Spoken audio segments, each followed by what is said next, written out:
1. And I'm recording on my end now. There we go. Okay. Let's just make sure everything is working. Looks like everyone's saying hi. That's a good start. I guess that would mean we're live. Hello! Hello! How are you guys doing?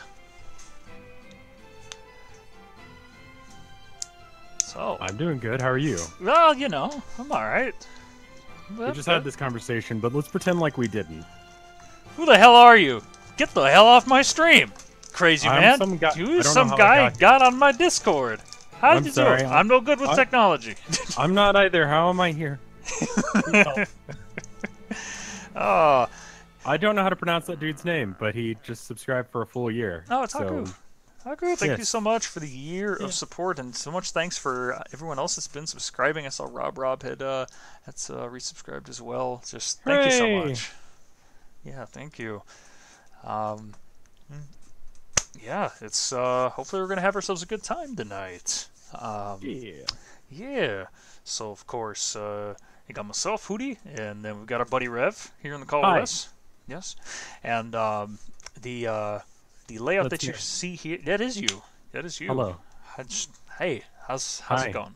How are Good.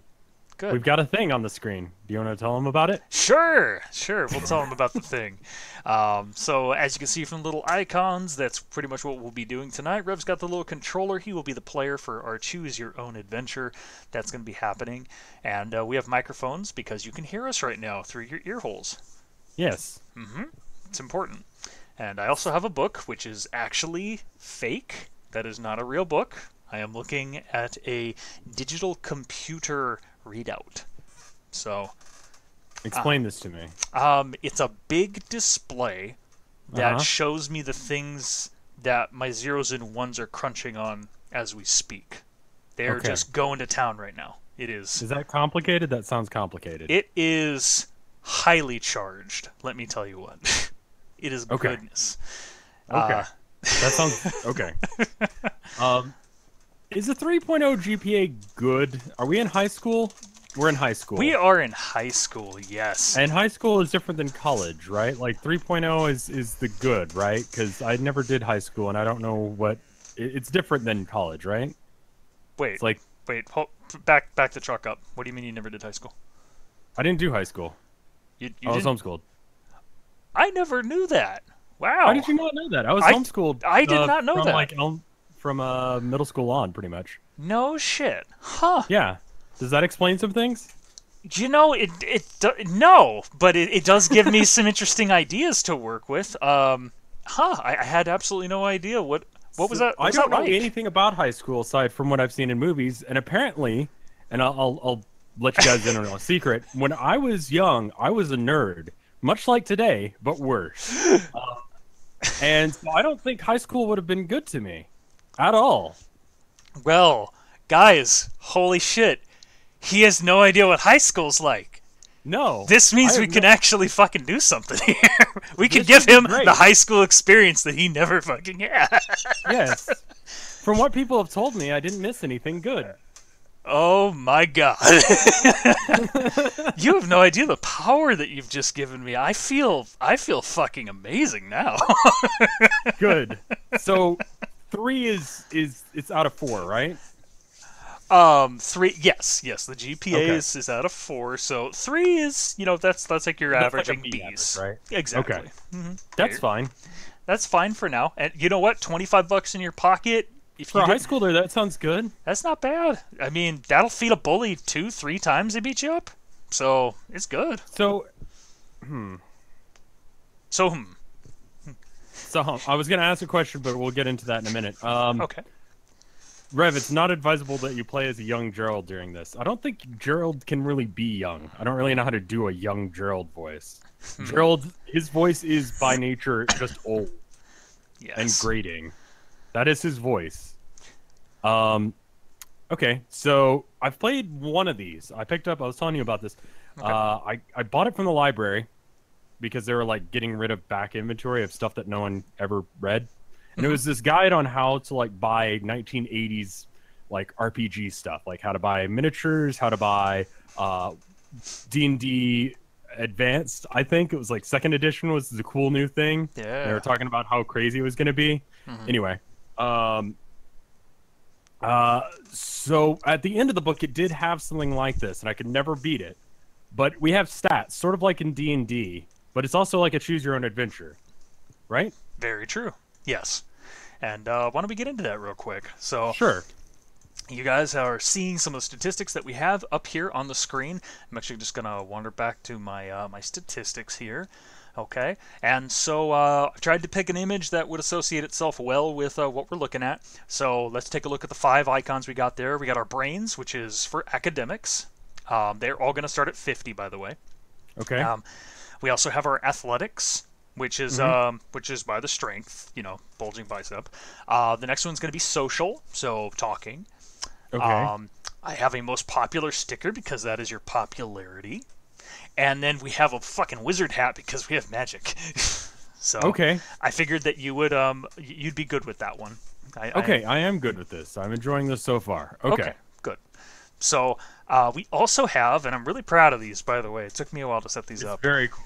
Okay, so we have 3 different sliding scales for subtle obvious, altruistic selfish, and obedient rebellious. And by sliding scales, I mean I can just change the number on my little spreadsheet and boom, baby, we got them shifting right now. I'm excited because there's delay and I haven't seen it yet, but whoa, that's really cool, dude. Yeah. So I think it's gonna be rad. I think we're gonna have a good time. So. It's gonna be pretty cool. So, can you explain what those stats mean? Like, what is subtle obvious? That's the only one that I don't understand. It's pretty much just going to revolve around your choices. So, you might decide to do a more overt action at some point rather than engaging in subterfuge. Maybe you go with fists flailing into a situation rather than attempting to lie to them. You know how it works. So gotcha. So that's pretty much what it's going to be like. If at any point, I mean, if you're going to keep an eye on these things as well through your thing, then that's fine. But I can also let you know at any point whether something changes. Sure, yeah. If something changes, just let me know, and I'll be watching the screen anyway. There's about 15 seconds of delay for me, I think. I can actually check, but... Okay. Well, hey, no worries. So let me check something real fast, because I gotta... see this. Oh, man. See, I knew I did something. You could increase the volume, though. Your streams are always a little quiet, says IAPOP. Okay. What is quiet? Am I quiet or is Rev quiet? This is my voice competing with Hootey's. This is my voice not competing with Hootey's, but competing with Rev's. What? Oh. Yes. I see. If you're not familiar with CYOA, that means choose your own adventure. If you ever had any of the books or have played any games that involve you simply making decisions and moving along with those decisions, usually ending in you getting mauled or killed in some glorious fashion, then you know what we're going to be doing. So. I had this one where it was like this kid who found a bag of money, and it was like his life after he found the money. And there was this one thing, and it was like you could either go out and ride the roller coasters, and I didn't like roller coasters growing up, or you could stay in the room and play video games. And I was like, yeah, I'll do that. And he's like, okay, I'll do that, but I'll put the toaster in the bath and get in with it because I want toast. It's like... What? So that kind of shit. It's like, what? I just wanted to play video games. Don't... I feel so bad. My wife was trying so hard not to surprise me, and I ended up being surprised anyway. Hi, sweetheart. I'm sorry. Are you okay? Is everything all right? Okay. Hey, I love you. Sorry. Cold hands, I know. Okay, we're good. We're good. I'm very easily startleable. You can startle me with basically anything. So if you didn't know that, now we've just traded things that we don't know about each other. But I like yours better because, oh my god, we're gonna have fun right now. It should be good. He's never been. You could pretty much tell me anything is normal for high school, and I will believe you at this point.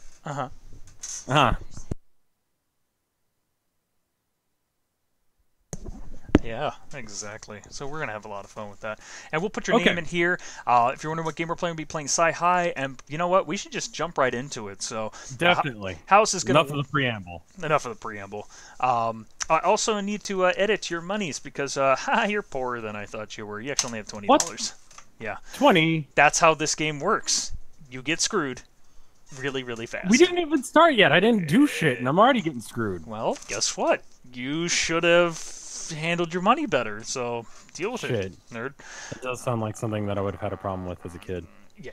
Well, you know, it's fine. Fine. We all have to start somewhere, and you started by fucking up, so that's fine. You'll be okay. That's a good start. It's a good start. Okay. Okay. Are you ready? So we need to pick a first name, last name, or does it get generated for me based on my decisions? We have to have a little bit of a prologue, my friend. Okay. So, 3 more seconds before we get into it. Thank you guys so much for stopping by. And you know what? Let's just get into it. Here we go. Cool. Chapter 1. Hide and Seek. It's not a game. Lots of people don't think you're serious about what you do just because you're 16.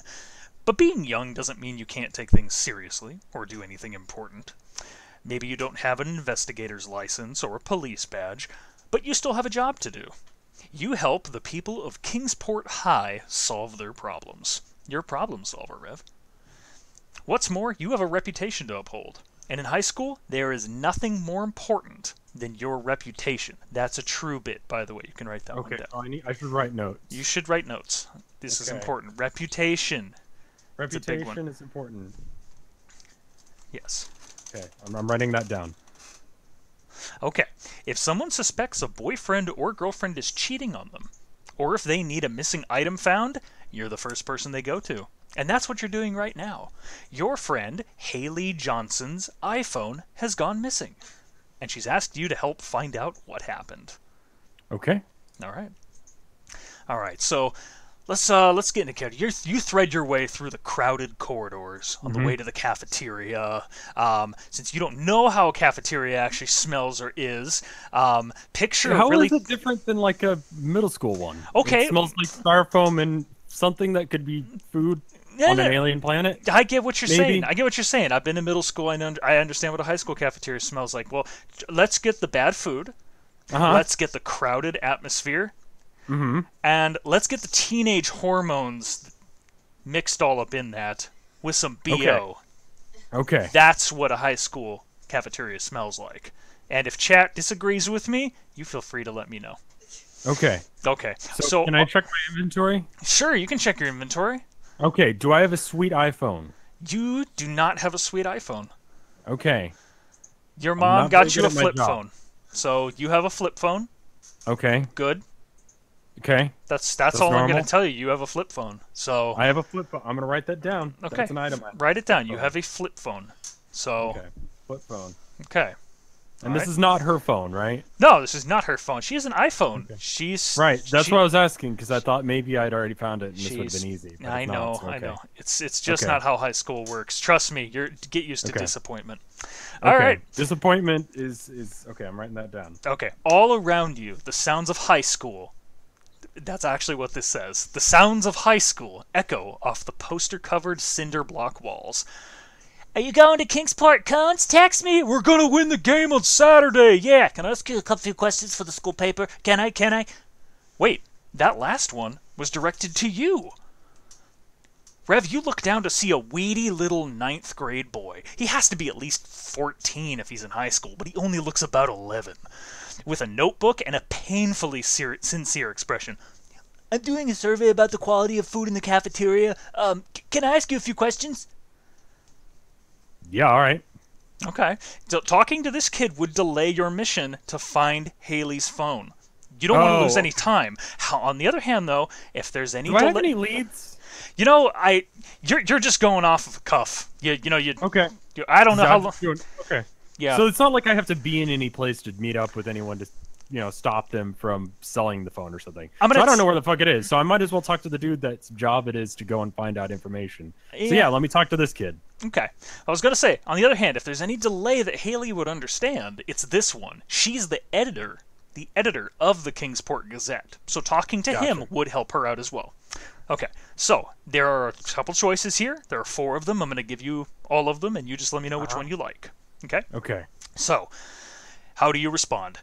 Option number 1. Sure, I give him my full attention. Like I said, Haley's going to understand, and I honestly want to help this kid. 2. It'll have to be quick. I don't mean to be mean, but I can't get delayed. Number 3. I breeze on by. I pretend I didn't hear him. I can't let anything divert me from my goal. Number 4. I push him out of the way. That's what you're supposed to do to freshmen, isn't it? I've actually no idea. I think probably I'm supposed to do that, but I'm supposed to be a hero, I assume. Everyone acts like I'm a hero. That's already been established, so I guess I am. So let's just full attention. What's up, nerd? You got it. What's up, nerd? The boy's face lights up with a grin that's equal parts happy and surprised. Apparently, the poor guy isn't used to people treating him with so much courtesy. You're happy to have gone against his expectations in this case. He reels off his questions with cheerful enthusiasm, and you do your best to answer. But as soon as he's done, you hurry off down the hall. Apparently his questions were too boring for you to listen to completely, since you're just leaving. But you really need to rush, because you got to make up the time that you've lost here. You get me? So I didn't get anything from that. He didn't tell me you totally talked to him. Yeah, I mean, you can ask him a question. I mean, I'm right here. I'm the storyteller here. I can answer a question if you want. Do you know what an iPhone is? Well, yeah, I've seen Apple products before at the Genius Bar where my dad works. Why? I'm keeping my eye on you, and now I can leave. Okay, you have a spectacular day. Why do you do this? Why do you spend so much time? Why do you spend so much of your time, Rev, that could be used for other things? Studying, partying, sports, video games. Why do you spend so much time? Honestly, I'm 29 years old in real life, and most of it I just wasted doing stupid shit. So this is in character with me. Okay, I got some more choices for you. So okay, cool. why do you spend so much time helping other people solve their problems? Oh, okay, that's an actual question. It's an actual question. It's cool. I did do the eye point gesture because you have to. You can't just be like, I'm watching you and then walk away. You have to do the eye point thing. Yeah, they don't get the point if you don't do the point. Point for point. Point for point. Nerds. Option 1, it's the right thing to do. They're in trouble, and if I can help, I should help. Number 2, I need the money. That's it. Number 3, I want them to owe me favors. It's less about what I can do for them than about what they can do for me. Or 4, I love the intellectual challenge of solving mysteries. That's a reward in itself. So 1 and 4 are the nerd options. What were the other 2? The other 2 are I need the money or I want them to owe me favors. Okay, so choose wisely. Fuck. I'll go with the first one. They're all shit. These are all shit. I don't want people to owe me shit because then I just turn into a mob boss. Do I want that in high school? Is being a mob boss beneficial to? Look, I'm gonna level with you here. Yeah. If you weren't on top of the pile in high school, you were on the bottom of the pile. There's no in between, my friend.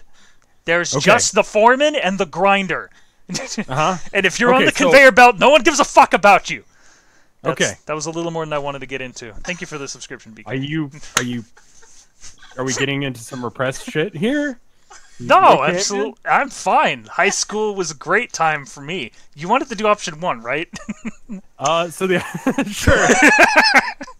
If they're in trouble, I should help if I can. Okay, good. Yeah, sure. Excellent. Whatever. That seems like a nerd answer, but all right. All right. Well, you know what? That's very admirable. It's not the nerdiest one. No. The nerdiest one is the last one. I like puzzles. Yeah, exactly. Yeah. I like puzzles. Everyone. I do crosswords at lunch. Hey. Okay, that one hit home. All right. That's very admirable. Sir, you are definitely doing your part to help your fellow students. That's why you're on the case right now. Okay. All right. Listen, you need quiet for this part. That means you'll need privacy, which means you'll have to hide in the broom closet. Not very dignified, but it will get the job done. Okay. Wait, what am I doing? You're in the broom closet. You're going into the closet because it's a metaphor. Not really. You actually just need silence. I'm gay? No, I'm telling you need silence. You need to You need to be quiet for a moment.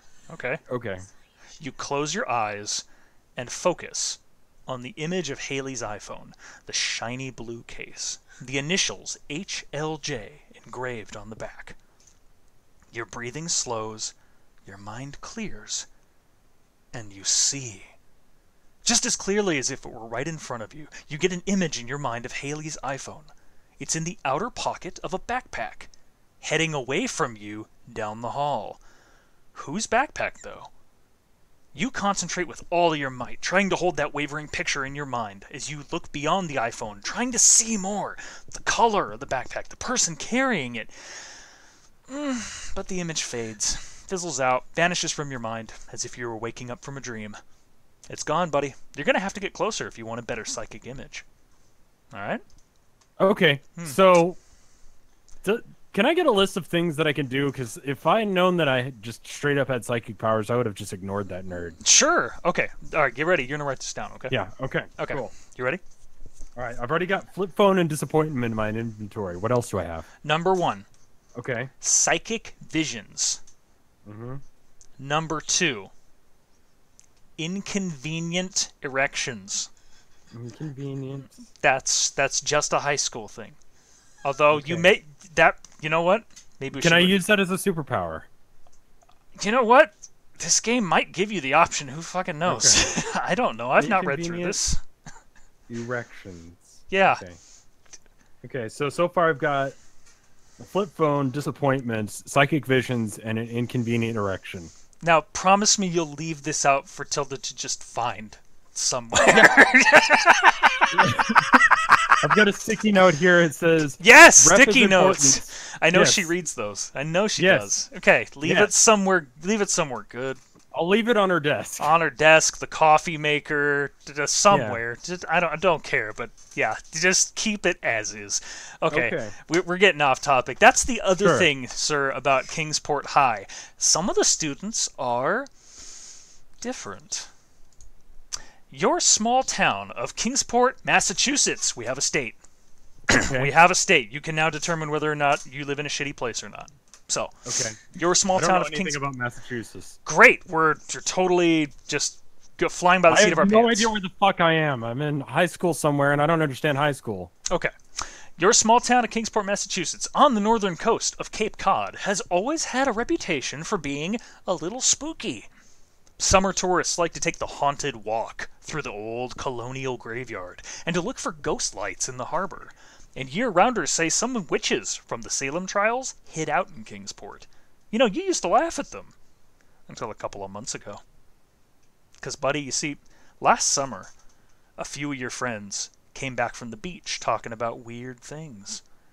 Caitlin was about to get swamped by a wave when she actually pushed the water away with her hand. Mike was reaching for... that. Can you? Shit. Yeah. Write that down. I didn't know that. All right. Yeah. You're learning a lot of shit about me. I can put my hand in water and it moves away from my hand. Shit. It runs off of it. I'm impressed. Okay. It's pretty impressive. Okay, well, how about this? That's how I take showers. Your buddy Mike, he was reaching for his suntan lotion, and the bottle just flew into his hand. Okay, I can't do that. Okay, all right. Well, scratch one up for Mike. Okay. Everyone else thought he must have just gotten too much sun. You thought they were all high. But when more and more people started telling similar stories, everyone stopped laughing. You realized something was going on with you when you were in driver's ed. You know how to drive a car, right? Just puberty, right? Yeah. Totally. I went through puberty. Cool. Great. You were going towards an intersection and wondered whether there were any cars coming from the side street. And just as you had that thought, you could see it. Another car speeding towards the intersection, too fast to stop, clearly about to run the stop sign. Now, I know we're going back in time, but you got to give me a decision, my man. If you're seeing this car, what did you do? Did you, A, hit the brakes as fast as you could? Good thing I have good reflexes. 2, did you try to see more? You had no idea what was going on, but you wanted to learn more. Or 3, you yelled, "Stop!" I was terrified someone was going to get hurt. I don't know how you do that in a car, but... I don't think that'll help them. I don't think so either. There's no floor option. Don't ask. Floor would be awesome. I like it. Well, I assume regardless of what I do here, I live because I'm here currently having a conversation in the broom closet. So let's see what they're doing. Stop. Okay, so you hit the brakes? No. Oh no, you said see more. No. Oh, you wanted to see more. Yeah, I want to see more. Okay, yeah, I want to okay. figure out why they're doing that. Because Okay, maybe there's so you bullshit going down. I You were want to follow trying. them. You were trying to see Drag more. race. Okay. I want to join the drag race. You know, it was as if you were seeing the other car in front of you, but the angles were all different. You stared in fascination. You knew your car was moving forward still, but you just couldn't stop looking. Fortunately, the driver's ed cars have brakes on the passenger side too. The teacher saw the other car coming in time, slammed their foot down, car lurches to a stop, jerks you right back to reality. You know, you're panting a little bit, kind of get your breath back. The other car speeds right past. And the teacher, you know, reaches a hand over, kind of puts it, you know, gives you a little neck rub. Oh, well. Says, it's okay, it happens to everyone. But it wasn't just the near crash that shook you Do up. I have an erection? No. Is that what he's referring to? You didn't get that power to... All right, listen. Look, focus. I've got an inconvenient- Focus here, Claire. I can't! Hormones have fucked me up, man! It's okay. Look, okay. look. We have a word for it. It's called clairvoyance. Okay. That's what it's called, according to the website you found that evening, after your hand stopped shaking. But it's called clairvoyance. Okay. Seeing into the future. Okay. Okay. Let's get a little bit of Did I still get backstory. my license? Yeah, of course. You're not an idiot. You got it. Okay. Boom. You can drive. Write driver's license down. Okay. I'm getting all sorts of shit. Write school ID down at the same time. Why not? Why don't you just you have a school ID and write down fucking I don't know. Chat, what's something you'd have on you? What's something a high schooler would just have on them randomly? Come on, give me something. Something small, something you can put in your pocket. Erasers. Eraser? I was a nerd. My wife is a nerd. Yeah, it's okay. An artist. And an artist, sure. Rev's an artist. He'd have an It's eraser. not a gun.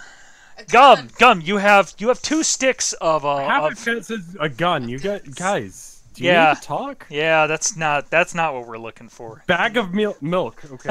A bag of milk. You got gum. You have 2 sticks of shiny chew. You have 2 sticks of shiny chew. You go ahead and write that down because that is important. Okay. All right. But let's not go too far from this because we'll do a little bit of backstory real quick. Okay. About a quarter of the students at Kingsport High, your high school, they have abilities like you. No adults do, as far as you know, and no younger kids either. So, you know, you're a very small segment here. A lot of the people who have powers tend to stick together. Safety in numbers.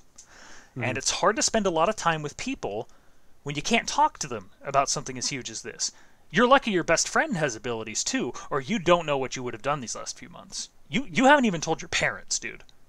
Oh. Your parents don't even know you have superpowers. My parents don't know about my secret, and I'm in a closet, and we're thinking about it. Yeah, that's Okay, accurate. That's high school. My friend, what is his thing that he's got? Oh, is it like my You'll see. abilities? You'll see, my man. Not many Okay. people talk about their powers, though. And if they do, it's Okay. only with other kids that have them. Because, seriously, who'd believe you? It's not like you can go to your doctor and say, I'm not feeling very well. I have a touch of clairvoyance. You can't do that. So, some kids are worried that if anyone finds out, you guys are going to be taken away to be studied by some government lab. Right. Okay? So other people keep their powers secret because they're embarrassed at having anything about themselves that's different. And if you got to write that down, you do that. In high school, don't be different. Don't be different. Do not Okay. be different. If you are different, it sucks. Don't be different. Don't be different. Okay. Right. After all, when you get snickered at for wearing the wrong kind of boots or the wrong hairstyle, I don't know what you wear, but I mean, what would happen if you started talking about how you can see around corners? There would probably be some whispers about freaks, superhero wannabes, yada yada yada. Someone's been role playing too much. Okay, so keep your forums to yourself. There's a pretty wide range of opinions about these abilities. Now, here's the thing, and this is an important one. Do you really want to have to keep your power a secret. Here are your options. Number 1, no. The ability's a gift. I wish we could all be more open about our powers. We could help more people. Number 2, yes, I'm really uncomfortable with it. I hate being different. I only use my powers when I have to. 3, yes, the fewer people that know about these, the more powerful those of us who do have them will be. And number 4, doesn't matter. Don't care as long as I can learn more about myself. It's fascinating. Okay, so I'm gonna point out my reasoning real quick. Okay. No chick cares about that. I'm not gonna get laid because I can see the future. True. That's not a thing that's gonna happen. You so could there's tell, absolutely no. I could learn if I'm gonna get laid through doing something, or find out if that's gonna happen, and Yeah. that I know is important in high school. So I should totally keep it secret. Okay. Because cool, yeah. So like, was it number 3? What was that one again? So there are 2 options that have to do with keeping it a secret. One is you're Right. really uncomfortable with it, and you only use Yeah, it when you no. have to. The other one is the fewer people that know about these, the more powerful those that do have them will be. Okay, let's go with that one. Yeah. Okay. The number 3, where I yeah, let's do the power thing. Okay. Let me check your stats real quick, because I want to make sure we're all looking at the adjusted. Your magic's through the roof, man. You're at 61 magic right now. Hooray! Let's see. And you're a little more subtle. I don't know why. You're slightly more altruistic. And you're a little Because more I talked to rebellious. one guy once. This is true. This is true. All right. I need to remember that he was a nerd, and I probably shouldn't have gone out of my way for him. Well, you know how it is. Wait, I'm more obvious? You're a little I more think you did obvious. that. No. That seems about right. You are 57%. Wait. Oh, shoot. Ah, man. Let me do some quick math then. Oh no, I don't need to do quick math. Just do this. There you go. I think that was the problem. Okay, so I actually need to reverse these. Oh, I just type them in like this. Okay. There we go. Now we got it right. Thank you for noting that. No worries. Okay, so every time you extend your mind, my man, you're aware that you can see things no one else can. And it's amazing. Right. You can just brush off the snickers and comments because you know the truth. You're not just different from them. No, sir. You're better than them. You know you're better than them. So that's why Haley asked you to help find out what happened to her iPhone. So Haley's the person that has the ability to touch water, basically?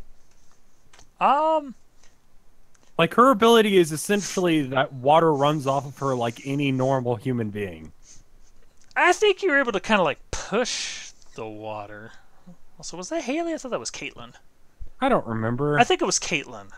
Okay. But in any case, that's why Haley asked you to help.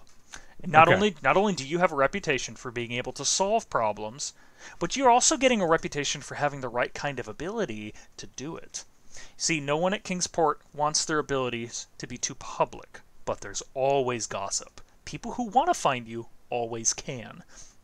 Now, even though Haley's the editor of the school newspaper, as we've said before, the Kingsport Gazette, she's very Right. discreet. She hates that some kids are getting harassed because of their abilities. In fact, she hates any kind of injustice or discrimination, and she's always writing anti-bullying editorials. But she'll keep your Nerd. secrets. Okay, that's fair. That's fair. You can write Haley equals nerd. I'm fine with that. Okay. I've had to start another sticky note. That's okay. That's okay. Ah, I'm sure Tilda can read all of them. Just keep them Haley everywhere. Equals nerd. Okay. So, you know that she'll keep your secret, though. You can trust her. Okay? Okay. Plus, she offered to pay you. She's rich enough that she can afford to pay you. Rich enough that she could probably afford another phone, too, a new one. But she has a lot of notes from her newspaper articles, so she really needs them back. And Okay. you know what, dude? You really need the money. Things are tight Yeah, at if only home. good. Yeah.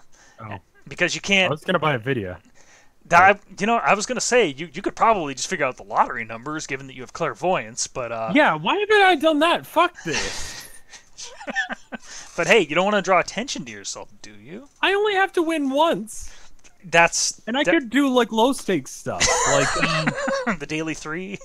yeah, the daily 3, or just go play like, I don't know, blackjack or poker or something. Man, you could. I want to see the ending where you get beat up in the back of a casino by the mob's bosses. I want to see that. Well, see, I have clairvoyance, so I know if I'm winning too much, right? So then I stop before I piss them off, and then I bail, go to a different place. But see, this is actually a cool ability. Fuck school. But you're only 16 years old. First of all, how are you going to get into a casino? How are you going to buy a lottery ticket? How are you going to do the thing, man? How are you going to do the thing? I have $20 that I can bribe someone to buy a lottery ticket for me. Assuming I win at least $20, that's an investment. I guess so. But and it's not an addiction if I always win. I don't know about that one, but let's keep moving. We're just gonna lay it out straight for you, my man. Things are tight. Your parents were hit pretty hard by the recession, and while there's usually enough to cover all the bills, there's never really much more than that. And as if things weren't bad enough, you're a junior, so guess what? You're thinking about college now, and tuition, private university, easily as much as one of your parents makes in like a year. How do I only have a 3.0? I can see the answers to tests. Well, maybe you're just not that quick to be able to do it. Now, are you? Nameless Apparently, guy. I'm fucking dumb, too. Hey, but, okay, listen, my man. Okay. You can change that. Okay, we're going to work on that. All right, that's what I'm talking about. Kingsport High does have a couple of scholarships. It has the Kingsport Scholar Award and has the Kingsport Athlete Award to help students fund their college educations. So, hey, dude, if you win one of those, you could go to University of Massachusetts for free, fully paid. But if you don't, you may need to find some other kind of scholarship because without a lot of financial aid, you probably won't afford to go to college. So, yeah, you're saving every penny you can right now. So right, that's and even with financial aid, shit, I'm going to be paying that off for the rest of my life. Yeah, you may as well just be in debt. I don't need clairvoyance for that shit. I know that. So, dude, here you are. Cool. Just chilling in the broom closet. Yep. The backpack is still getting away, and I just reenacted my entire fucking life here. You had, you know what? Sometimes you just have to take stock. Sometimes you just have to wake up and smell the bleach because you're in the broom closet. So, you're still trying to help Haley get her phone. That's what we're working on. You don't like to use your ability in public places. You kind of space out when you're using it. You don't want to call attention to yourself or walk into walls because that makes you look like a doof. Right? Right. Okay. So as soon as you've gotten a good look at the phone with your clairvoyance, you start to head back into the hall. But dude, check it out. There is a mirror on the inside of the closet door, and you check yourself in it on the way out. So, what do you see? You see a boy or see a girl? Are you a boy or are you a girl? I'll be a dude. Okay. Sure, I know how to be a dude. All right. Okay, I got a lot of options for you, my dude. I got 6 Also, I have an inconvenient erection, so... Yes, that would be a little weird if you were a chick. So generally speaking, you know, I mean, there are exceptions, but that seems like... I'm not going to assume who you are. So okay, I am a dude. You are a dude. I have a penis. Okay.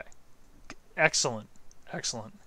I've taken sometimes stock. I hope that's what we're doing in the closet. Sometimes I hope Twitch staff just like idly wanders into random chat rooms, streams, because that would have been a perfect opportunity. That's great. That would have been good.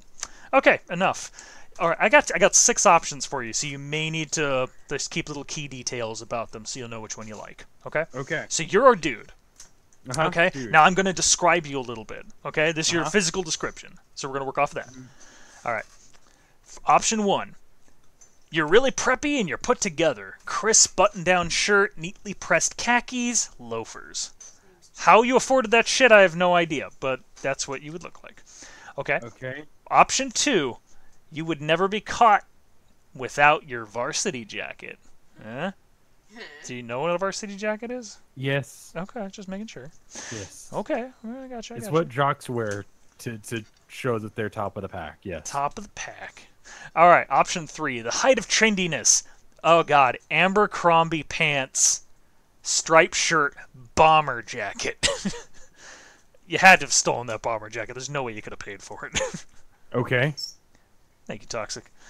Option 4, you would never blend in with the crowd and you'd never want to. All in black, ripped jeans, combat boots, spiked up hair, and 3 piercings in each ear. So that's your option So far, 4. that sounds like most like what I look like in high school. Option 5, I had a mohawk. Did I tell you about that? you had a mohawk? I had a mohawk for a while. Man, so like you had a mohawk, apparently KY had a mohawk, like that was just the thing. KY's mohawk was a lot cooler than mine, though. Yeah. So right now, 4 sounded pretty good. But okay. I wore combat boots myself, but I never went the mohawk route. So Yeah. Mohawks are hard, dude. I was thinking about getting a new one, but the beard to mohawk thing just never looks right.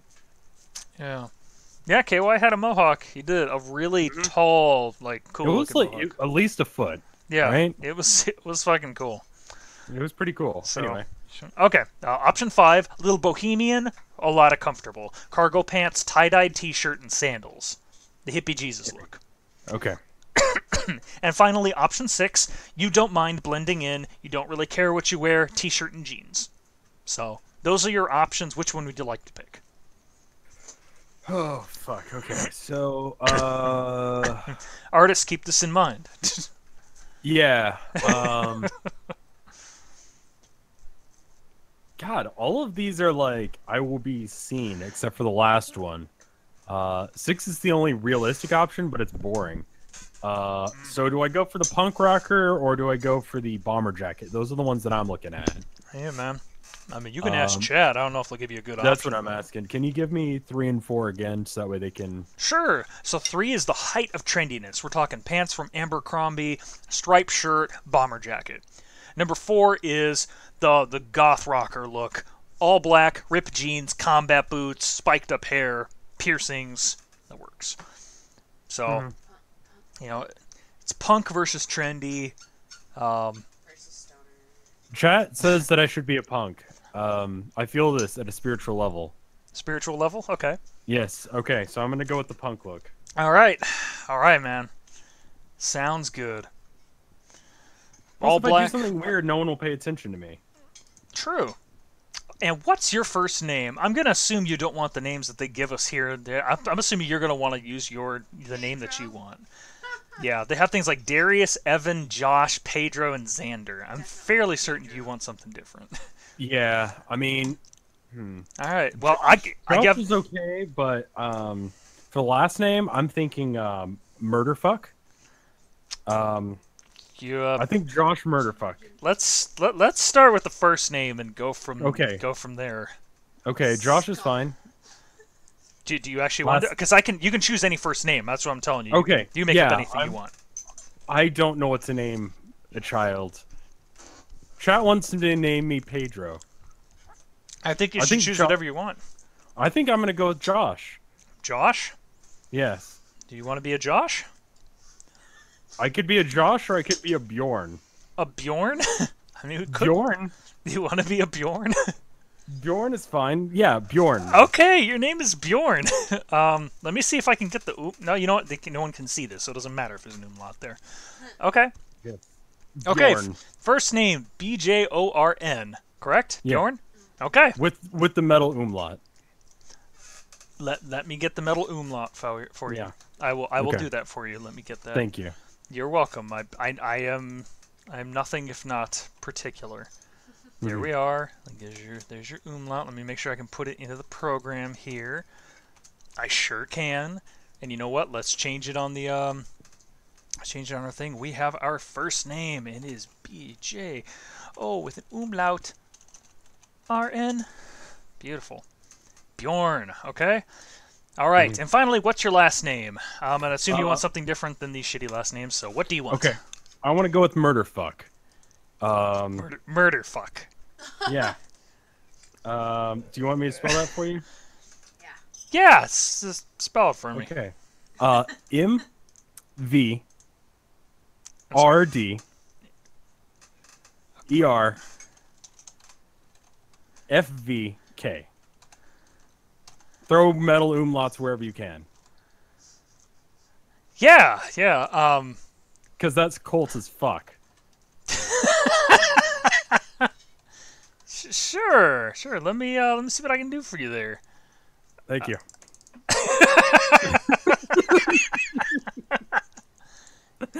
Yeah. Where are my umlauts? There we are. I don't think you can put an umlaut over any of that. Maybe the E? There's only one vowel in that entire word. Yeah, only the E really. I can umlaut that, and I mean I Yeah. could put something else in there if you want.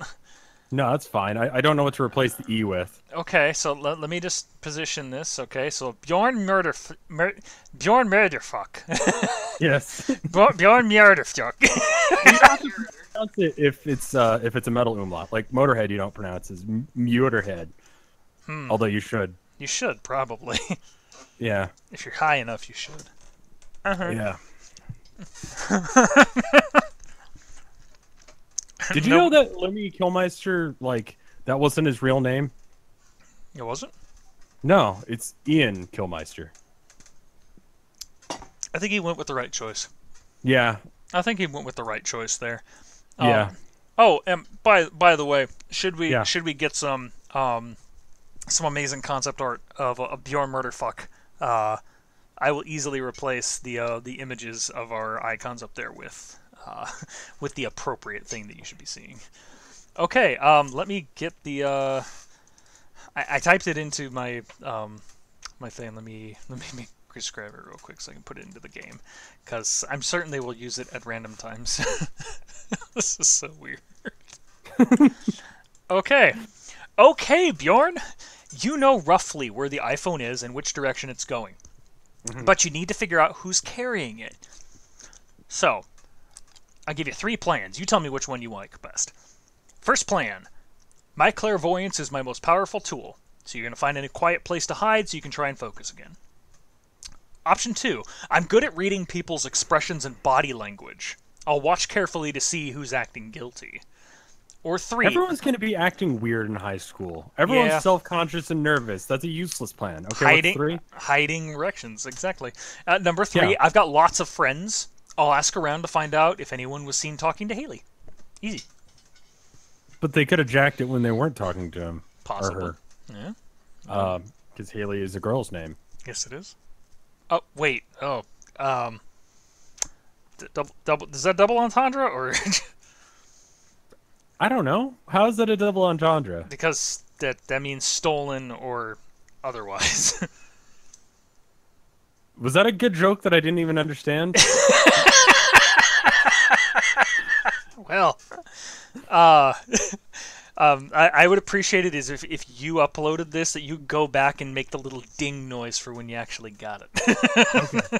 Ding. Okay. Yeah. Anyway, friends, body language, clairvoyance. So in order to do the clairvoyance thing, I basically have to like dart to another closet, which I'm trying not to act like a weirdo, right? So like you said, everyone acts like a weirdo in high school, though.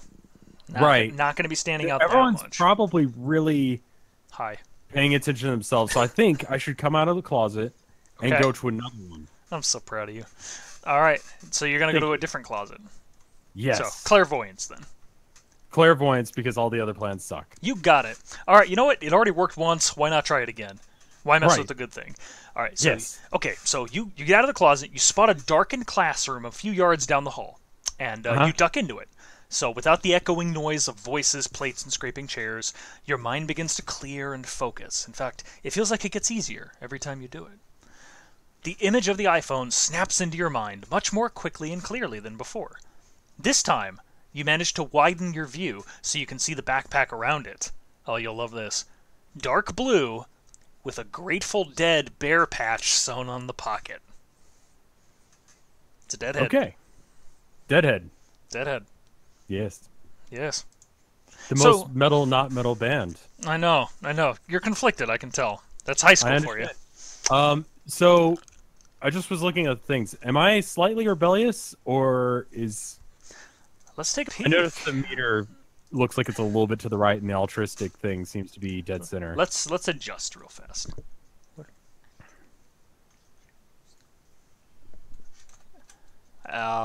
One second. My wife is trying to tell me something. One moment. Okay.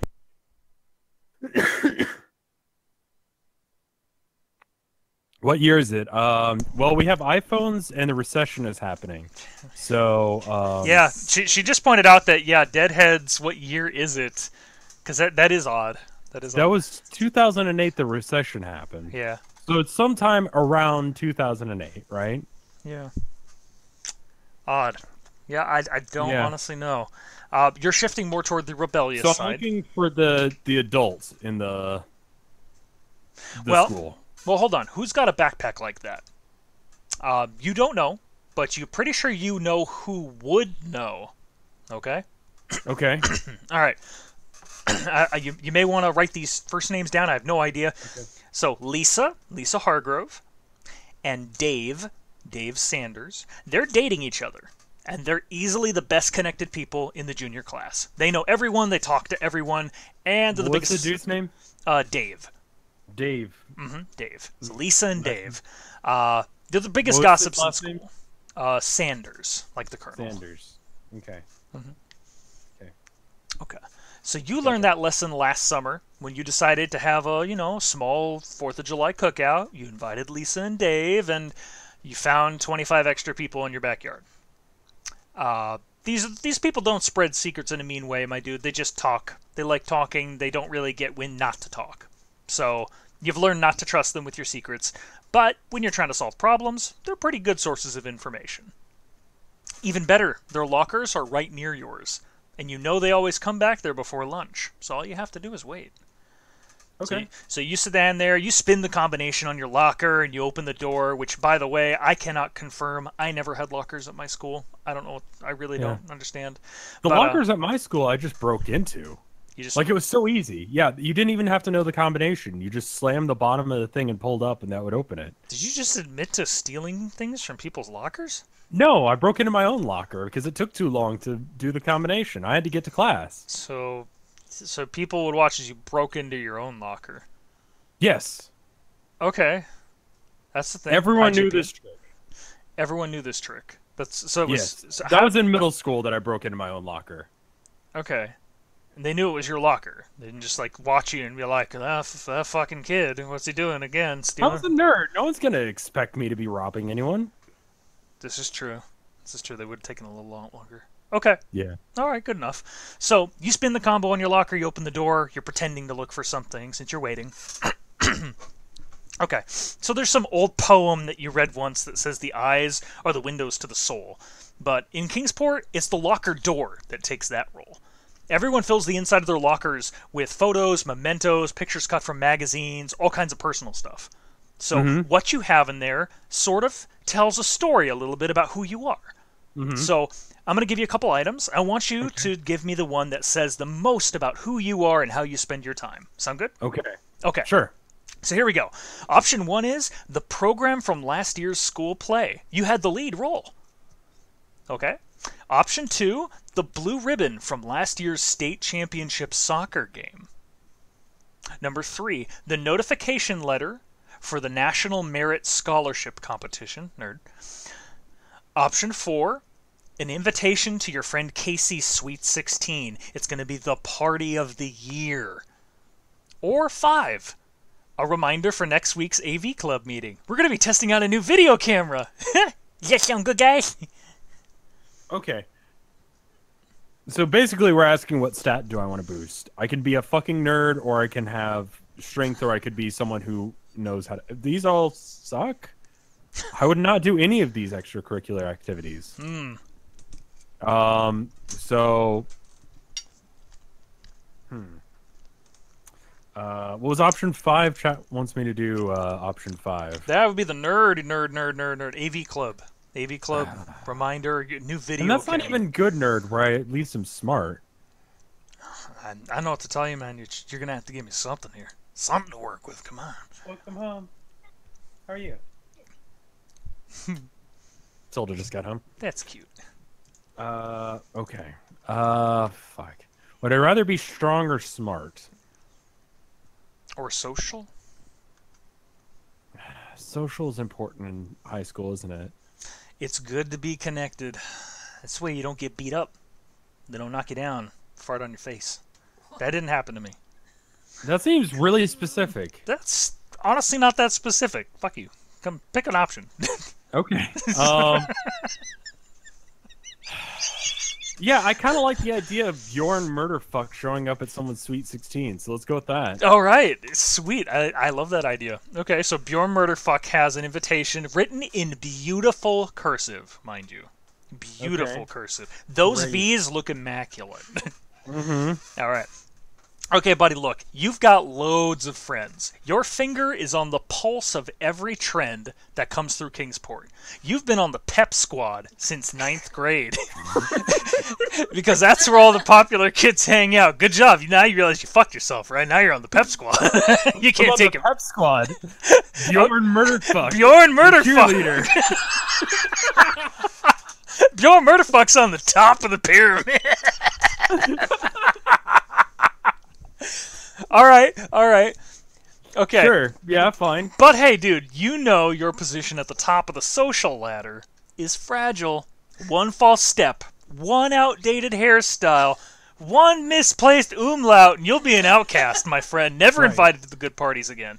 So hey, that's what you love. What makes it fun to come to school every day. But dude, level with me. It's time to be honest. What makes you want to crawl back under the covers and hide forever when you think about it? What part of school do you just fucking hate? I got two options. Honestly, everything you just explained to me. Oh, dude, you're fucked, son. I can't go back.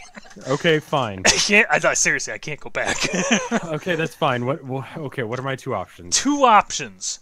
The first part is the school part of it, class. Rather be anywhere Right. than class. Okay. Two. Uh-huh. A little more specific. Gym class. You're horribly unathletic and you're always picked last for every team. I mean, God, that's bringing back memories to middle school. Oof, doesn't it just? Yeah. The squeakiness of the gym floor. The sneakers on it. The not getting picked. The not getting picked. The standing I there. got picked second. I didn't get picked last. So that was good. I got picked last. Because I realized I was at least tall for kickball, and that could be useful. Unathletic cheerleader punk. Well, it's up to you. Let's go with that. I kind of want to... You don't like gym class? Yeah, I mean, I guess. I mean, gym is not going to really fucking help me any, right? If it's your life, you just tell me how you're living it. I mean, I guess I can cheat on tests, so there's no real point in being smart. That true? What's the point of being smart if I can just know things? That's the quote of the night. What's the point of being smart if I can just know things? All right, so school or gym class? School or gym class is the one that scares me. Yep, the one you hate. Hate more than anything.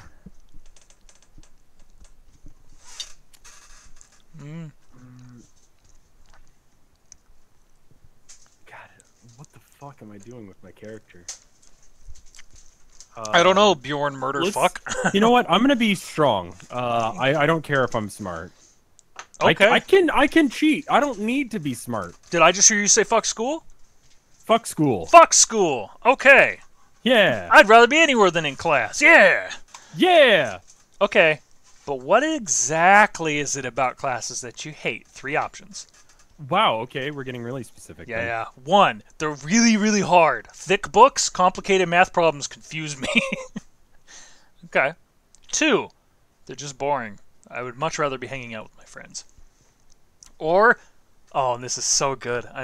If you don't choose this one, I'll be sad. 3, having to follow all those fucking rules. We have to do exactly what the teachers say, fill in exactly the right bubbles on all the standardized tests. They're turning us into sheep. Oh my God, it's me.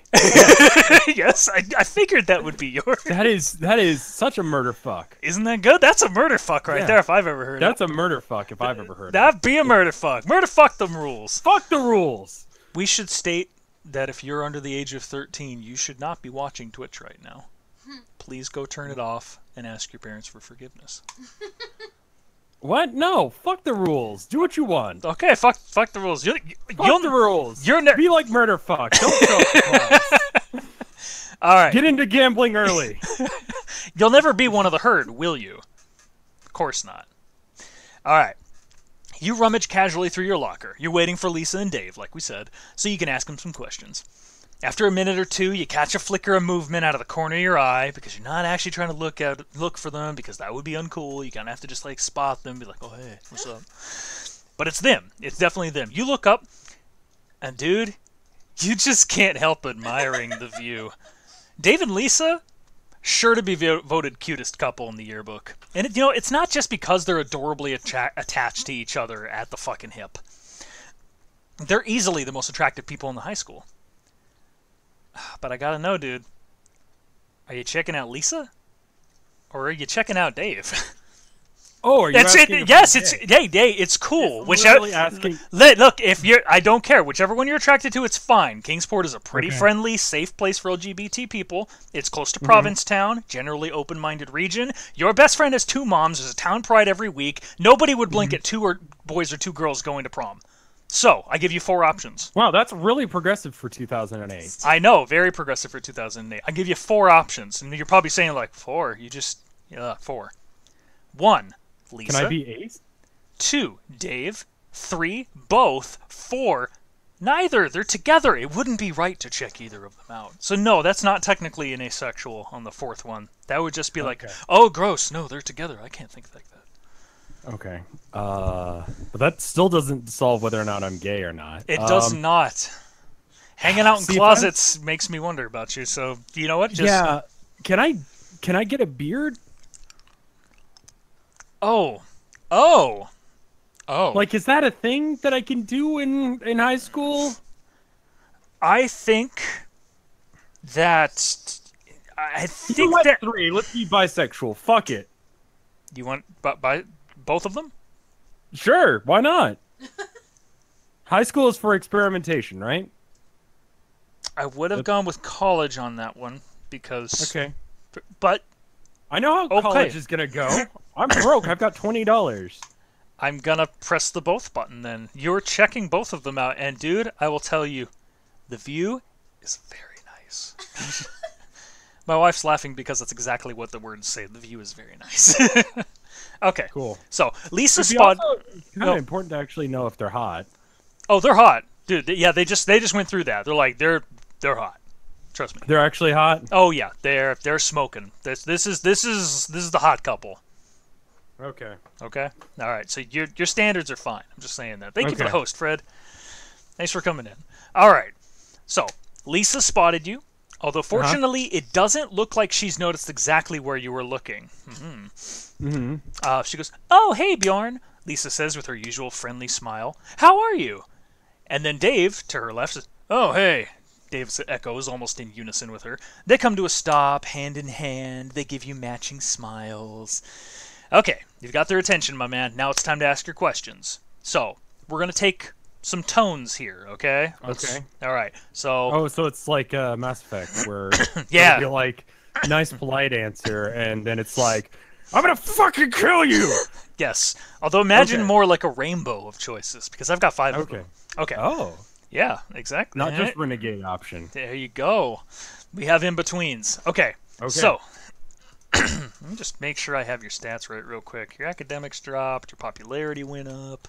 Your rebelliousness is crazy high now. Yeah. Okay. Good. I want to be sure. Murderfuck doesn't play by any rules. Murderfuck doesn't have any rules. It's on. Murderfuck does what he wants. He does what he wants. Bjorn, look. Do you take the tone of option 1, friendly? We're all part of the same crowd here. Are we friends? I mean, I'm assuming if you're thinking you're friendly that you'll be friends, yeah. I don't know. No, I'm just saying, like, if we're just walking straight up to someone. So we're probably friends. Okay, what are the other options? Okay, so option 1's friendly. Option 2 is cryptic. I don't really want to tip them off to what I'm actually after. You know, keep it on the down low. Number 3, threatening. How can I be sure you're telling the truth unless you're afraid of what might happen if you lie? Wait, my strength didn't go up for that? No, you're sitting at a cool 50% on that strength, so you're remaining solid. Okay. Okay. 4 is rational. I want to outline everything clearly so I can get the answers I want. And on the converse side, option 5 is emotional. You know, they're nice people. If I just appeal to their kindness, I'll get the help I want. So, friendly, cryptic, threatening, rational, emotional.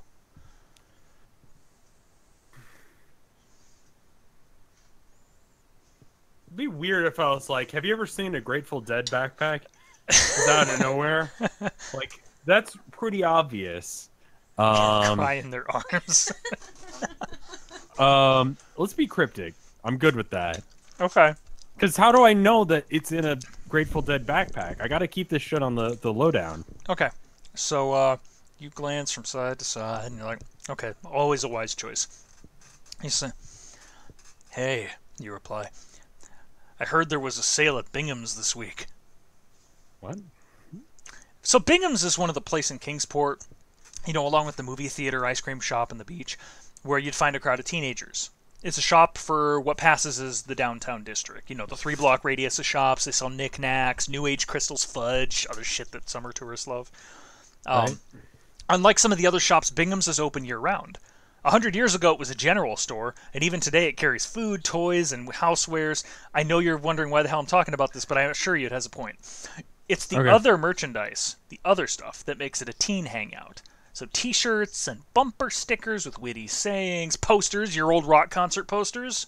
Right. You'd buy those there. Okay. And conveniently, for you, the backpack patches were a huge trend last year. So on the sly, you're saying, hey, I heard there was a sale at Bingham's this week.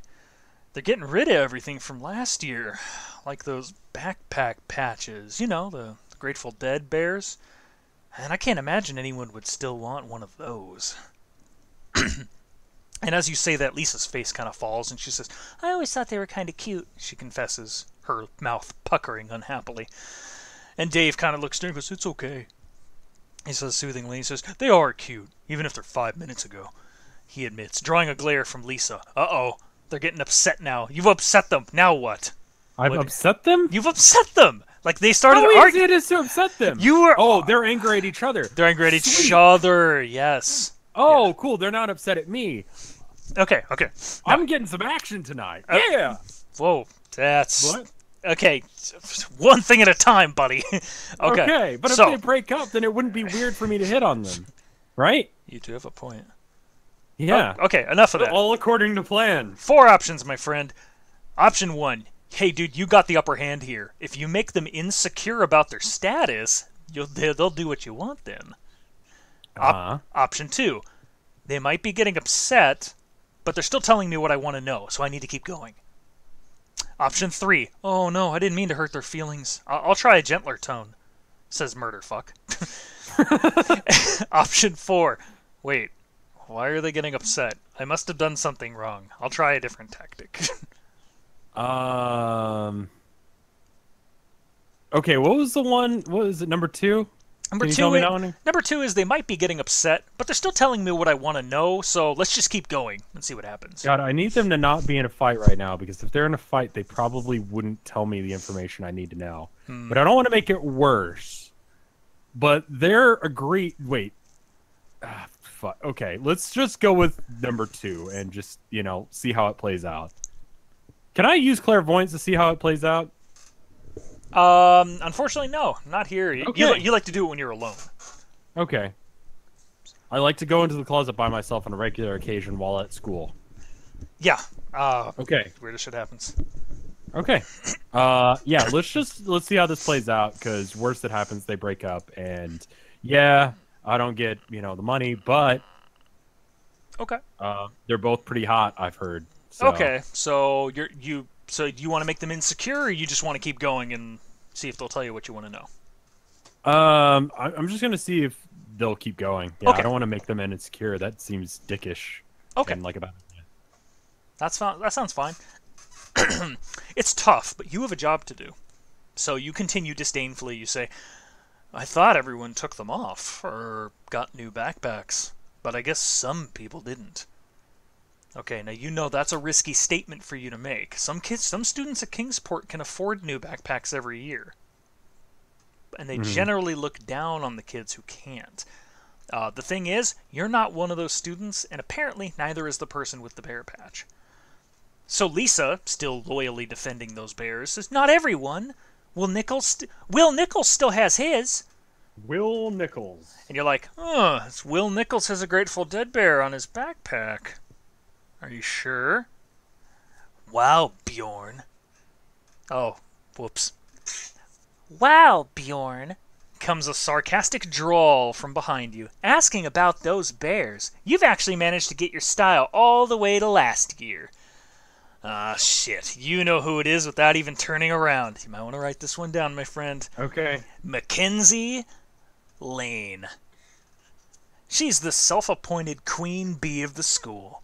Beautiful, popular, on the cutting edge of every trend, and of course, very, very rich. Her parents own the Wavecrest Inn, which is Kingsport's swankiest beachfront resort. She moved here in the 5th grade, and you pretty much hated each other the whole time. Gotcha. Someone says to punch her in the head. We'll get there. I was going to ask, does she have a black eye? She does not have a black eye. Does she want one? She might be asking for one, but let's... Okay, let's see how this goes. Okay, but then we're going back to backstory, my friend, because you've hated each other pretty much the whole time, but there's a reason. So what did she do to you, or what did you do to her? Why is that hatred there? I got 3 options for you. Uh-huh. Okay, so first one is, more people came to your 12th birthday party than hers, and she's resented you ever since. You're 16. You're 16, a junior, so this was 4 years ago. So more people came to her 12th birthday party than hers, and she's resented you ever since. Number 2, she made fun... I can't even talk. She made fun of your best friend, Allison. Or 3, I ain't got no fucking idea. You know, sometimes you just don't like people. Okay, I don't know who Allison is, so we're probably not that close. So I'm going to go with 1. Okay. Because Bjorn Murderfuck the Cheerleader is ultra popular. All right. He walks his own path. People still talk about the Murderfuck 12th birthday party of that year. They still talk about setting Tonka trucks on fire and yeah, whatever it is 12-year-old kids. I'm 32, so I forgot. Yeah. That's 20 years back. Yeah, what do 12-year-olds do? Play Pokemon, right? Sure. Pokemon. Minecraft. They play Minecraft. I think so. Hella. Okay. Okay, now remember what your mom always said. It's not a popularity contest. Totally is. Fuck that. Oh, no, hold on. Let me get there. Okay. It's not a popularity contest, your mom always said, when you were upset at hearing about other people having bigger birthday parties than yours. Except, motherfucker, it totally is. For your 12th birthday, you won the contest.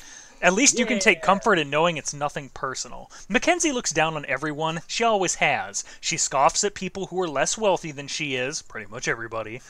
Less trendy than she is, ditto, because who the fuck else goes to New York Fashion Week? Basically less anything than she is. But, most of all, Mackenzie scoffs at people who have powers. She's never gone so far as to call the cops on anyone, or to out anyone, but in the last few months you've heard her muttering about freaks in a new way. Alright, let's bring it back to the situation. Are you coming with me? Coming back to it? Okay. Yeah. So, I'm just Mackenzie... pointing out that we space out a lot for someone who has to hide in a closet when they're spacing out. Well, this is true. This is true for someone that's trying to avoid spacing out. You do it a lot. So yes, okay. We'll just hope that the backstory at some point is trickles out. In any case, so she says, she continues in like an airly voice, "Of course, that's only what I'd expect for someone who shops at Goodwill." Ooh. That's the other thing about Mackenzie. She always knows just where to hit so it hurts the most. Something shrivels inside of you as she flounces away, and you swear you hear snickers from somewhere in the crowd. She just called you poor. You're not going to let her get away with that, are you? Do I have any powers that are actually relevant? I have a stick of gum and an erection. I love you, man. You always ask the right question.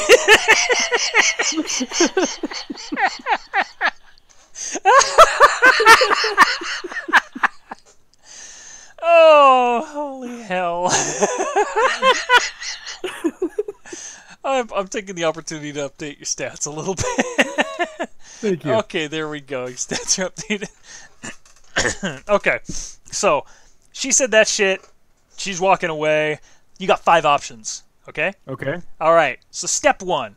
No, you're not going to let her get away with that. You've already got a cutting retort ready. All right. Option 2. Okay. No way. If I step just right, I can trip her. Okay. Okay. Number 3. You know what? I'll let her think she got away with it. I'm going to get back at her when she least expects it. That's the bitch answer. Yeah, it kind of is. Number 4. You know what? I don't have time to get caught up in sniping at Mackenzie. Fucking Bjorn Murderfuck's got shit to do. Okay. Number 5. Yeah, I guess I will let her get away with it. That is the worst. Who picks that? You're in a fantasy universe where you have the ability to see the future, and you pick the, oh yeah, I guess I am a nerd.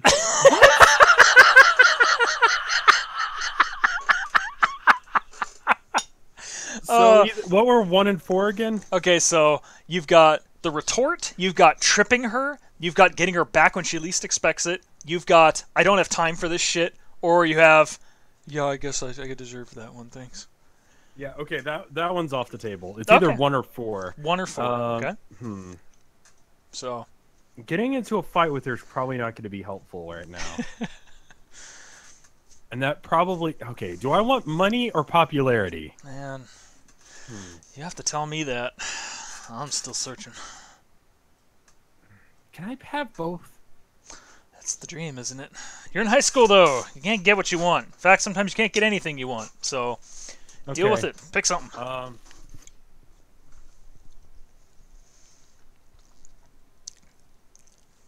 Shit.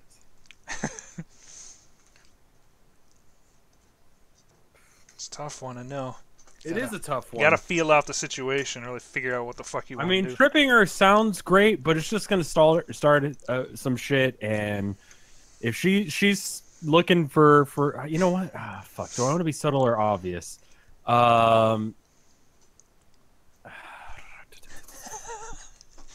Popularity brings money. Just snap back at her. Okay, fuck it. Yeah. All right, Bjorn's not going to take that lying down. Option 1. That's not the murder fuck way. You know what? Yes. I got a cutting retort ready for her. Yeah. You do. You so have something ready. It's nope. Oh, are you fucking kidding me? I don't even have something. It's gone, and so is she. Like, you took too long, man. Like, you might have had some. Maybe you should have been smarter. I don't know. Oh, really? You didn't figure it out in time. She just passed you by. I don't know. Okay, whatever. I'll just take that on the cheek. It's basically option 4 anyway. Let's move forward. That's tough. In any case, you tell Dave and Lisa thanks. You were a huge help. I owe you one. You turn back to your own locker. You're grateful for the chance to look away while you think. And if for all you guys that are just like, well, fuck, that was lame, you go, that's CYOA sometimes. Sometimes they fuck you. Yeah. Sometimes they give you an option, you're like, yeah, that one's great, and then it does not turn out that way, so. Sure. Okay, you know what, dude? You have to admit, you're not even surprised that Will Nichols is the thief. Because guess what? Will Nichols has an ability. It's pretty useful, too. He can make people forget the last 30 seconds. He mostly uses it to cover for people whose abilities are a little too conspicuous, which is one reason why you've all managed to fly under the radar. But in the last few weeks, Will's been pushing his boundaries a little bit. You thought he was only playing pranks on people, you know, making teachers forget what they were saying, pretending to teleport across the room, you know, make everyone forget where he was. But apparently he's gone even farther. He probably just asked Haley if he could see something on her phone, and then made her forget she'd given it to him. Now I gotta ask you, having thought that, it's pretty unsettling, isn't it? And this is where I want to get your understanding. Do you feel like that's an unsettling thing to do? And I got 4 options for you. You ready for them? Mm-hmm. Okay. The first one is, shit, that's not just unsettling, that's dangerous.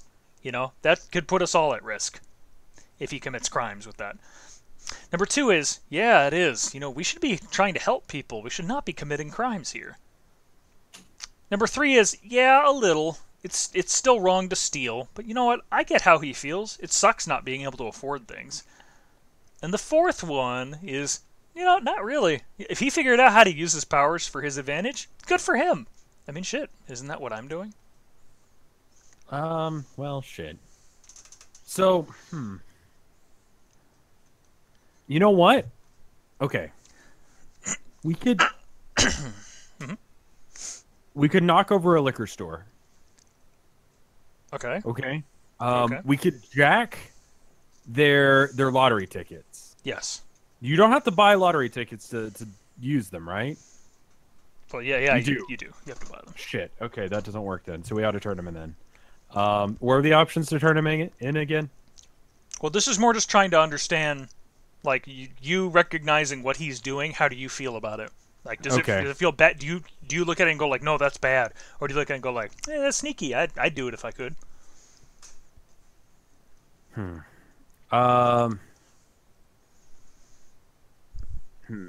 don't know. No. It doesn't seem like that would help. I don't really know how to use my ability in ways that fuck over other people, aside from the mob. Or cheating on tests. Okay, a lot of the things that would advantage me would disadvantage other people, like getting into college because I cheated. So, again... Force is starting the path to become mutant Hitler. I mean, I need to get that back, because that's what I need to do. So really, I guess that is... Can you give him to me again? Sure. Number one is, it's dangerous for him to do this sort of shit. If he commits crimes, it puts us all at risk. Number two is, we should just try to help people, not commit crimes. So yeah, it is unsettling. Three, it's wrong to steal, but I understand how he feels. It sucks not to be able to have nice things. And four is, you know what? If he figured out how to use it to his own advantage, good for him. Isn't that what I'm doing? Let's go with 3, because... Okay. I'm trying to get money, too. Okay. And I don't know if I'm doing it in the dumbest way possible, but I'm trying to get back the iPhone. Sure. So, I guess we're going to go with number 3, then. Okay. You know what, dude? It's still wrong to steal stuff. Yeah. But you get it. Like, you can see both sides. Yeah. All right. You've struggled with... Go ahead. Okay. You struggle with the same feelings, but it looks like Will chose a more direct way of dealing with them. Okay. So now you know Will's got Haley's phone. Or at the very least, you're sure enough that you're willing to go find him. All right. So let's set the scene again. Kingsport High, the high school. It's small enough that everyone can eat lunch at the same time. But it's big enough that the cafeteria is always packed. That shabby, low-hanging drop ceiling makes the room feel really crowded. The noise of laughter and the clattering trays echoing off the paneled walls, which are painted in Kingsport's colors, blue and gold. Okay. So you push your way past the lines of people waiting for the mystery meat, clusters of people discussing the latest episode of Vampire Diaries, and you start looking for What fucking year is this? I don't know, man. Like, they're throwing all sorts of stuff in here. I thought Vampire Diaries was a different... I didn't read that, by the way. That was 2009 to 2017. So we're in at least 2009, because the recession happened in 2008. So, okay, How do you know cool. that? What? Did you watch it? No, I have Google. Uh-huh. Okay. It's an awfully fast Google. Okay, you know what? You see Will, though. There he is. You found him. You see his shaggy brown hair and his slightly battered blue backpack with that fucking bear patch on it. He's trying to act casual, and he's mostly succeeding. So at the same time you're looking for Will, you notice Haley is hurrying up to you. And she says something real quiet to you. She says, "Bjorn, it's good to see you." She's a little Haley? Haley, the one you're searching for, her. Oh, right, yeah. So she's a little shorter than you are. Deep brown skin, serious eyes, hair done up in countless little braids. The gaze she turns toward you now has the same intensity she brings to her journalistic investigations. And she looks at you and she says, "Have you got anything?" And you nod and you flash her a quick grin and you say, "2 more minutes, I'll have your phone back. I just need to check one more thing." All right. Now, Bjorn, confronting him directly right now may be risky. What if he runs? It's not gonna fucking work. Well, yeah. Well, what if he runs? What if he tries to use his power to make you forget you were talking to him? Exactly. It might be better to follow him for a little while longer so you can watch him. Does that mean sex? Or make sense? What? Does that make sense? Whoa, high school is really different. High school's really getting back in. I'm back there. I can feel it. The tension, the pressure.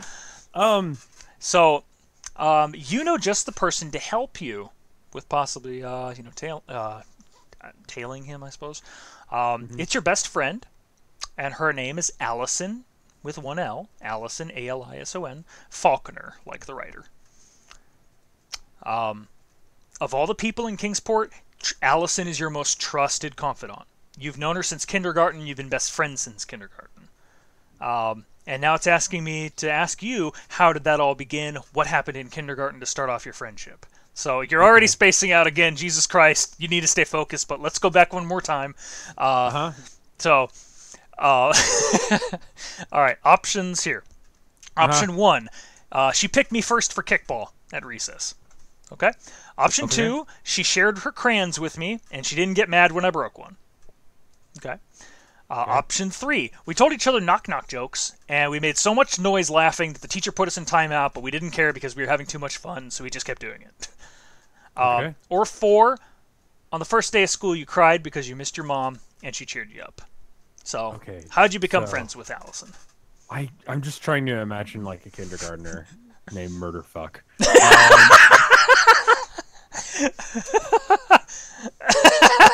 Manchester, here, Murderfuck! Yeah. All right, so it's either crayon or jokes, I think, because I'm already strong. Jokes would be like probably popularity, right? That sounds pretty popular. Yeah. What is crayons? What? What are crayons? Like, what stat would that influence? That's kind of like artistic, I would suppose. Artistic, kind of maybe more of a brainy, social, smart. Yeah, let's go with that. Let's be a little bit smart. Okay, so she shared her crayons with you. Yeah, and you broke one, but she didn't care. Right. So, all right, let's check your stats real quick. 40 brain, 50 athletics, 57 social, 57 popularity. What? Yeah, apparently that was a stinging comment that was dealt to you. Shit. Yeah, my son, as you're not as rebellious as you once were. In like the last 20 minutes. Last 20 minutes were bad for my rep, dude. I know. High school comes at you fast. So I gotta go just beat the shit out of someone for no reason. Hey, you know what? You should start a rumor. You should just start a rumor about something that you did that people would believe. That's what high school does. There are fucking rumors everywhere. You come up with a rumor we can share at the end of the stream, and we'll share a good rumor about the don't mess with that murderfuck kid because blank. So all right. So that's how it happened. You broke. He chugs Viagra. That's not how that works. That's not how that works. More than I've 4 got hours. an erection. I've had one for like 5 hours. Yeah, that's beyond 4 hours. Call a doctor. All right. So I keep spacing out. I'm losing blood.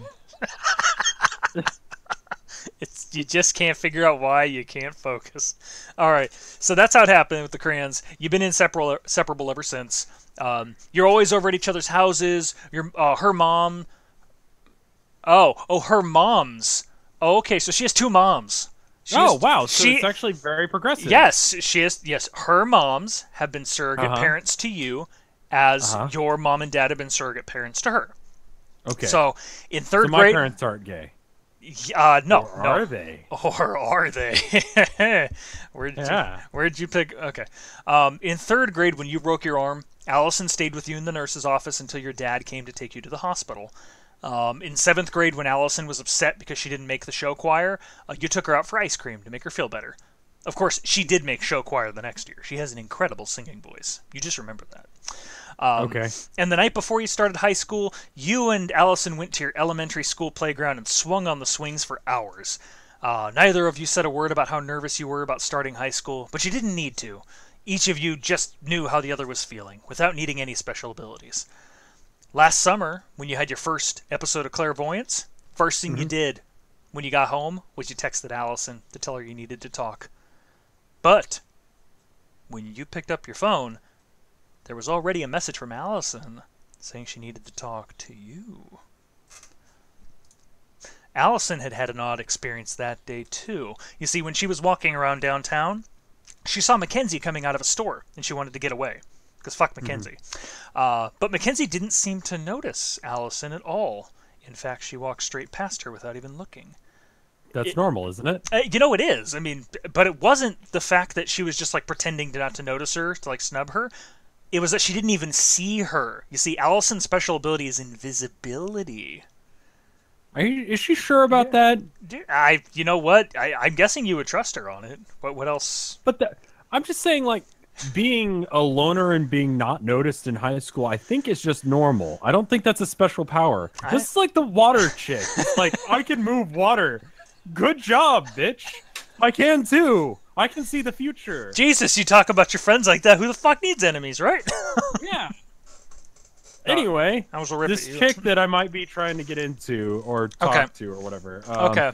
So you and Allison, understandably, have been through a lot. Now, the question I want to pose to you is, do you feel like your friendship is still as strong as it's ever been? 3 options. One of them is, of course it's strong. No one knows me as well as she does. I can't imagine not being friends with her. Number 2, definitely. Sure, we're into different things now, but we got a lot of history, so we'll always be friends. Number 3, you know, I feel like we're growing apart. I don't want to tell her, though. I don't want to tell her. Which one do you feel about Allison? Is she like a nerd or something? Is there any reason I should stop being friends with her? This is a little bit of a grab bag. I can't tell you that. You're just gonna have to. Okay, let's go with the first one. We're tight. Why do I get the feeling you're playing the field here? I can. Okay, that was a good retort. All right, so just shut me up. All right, it's really rare to have a friendship like yours. You know exactly how lucky you were to have it. You're always happy to spend time with Allison. You're inseparable as ever. In fact, you hope you'll go to college near each other, or maybe even the same college, because you really don't know what you'd do without her close by. But no matter what happens, you know she has your back. You're sure that she'll help follow Will invisibly for a little while. Yeah?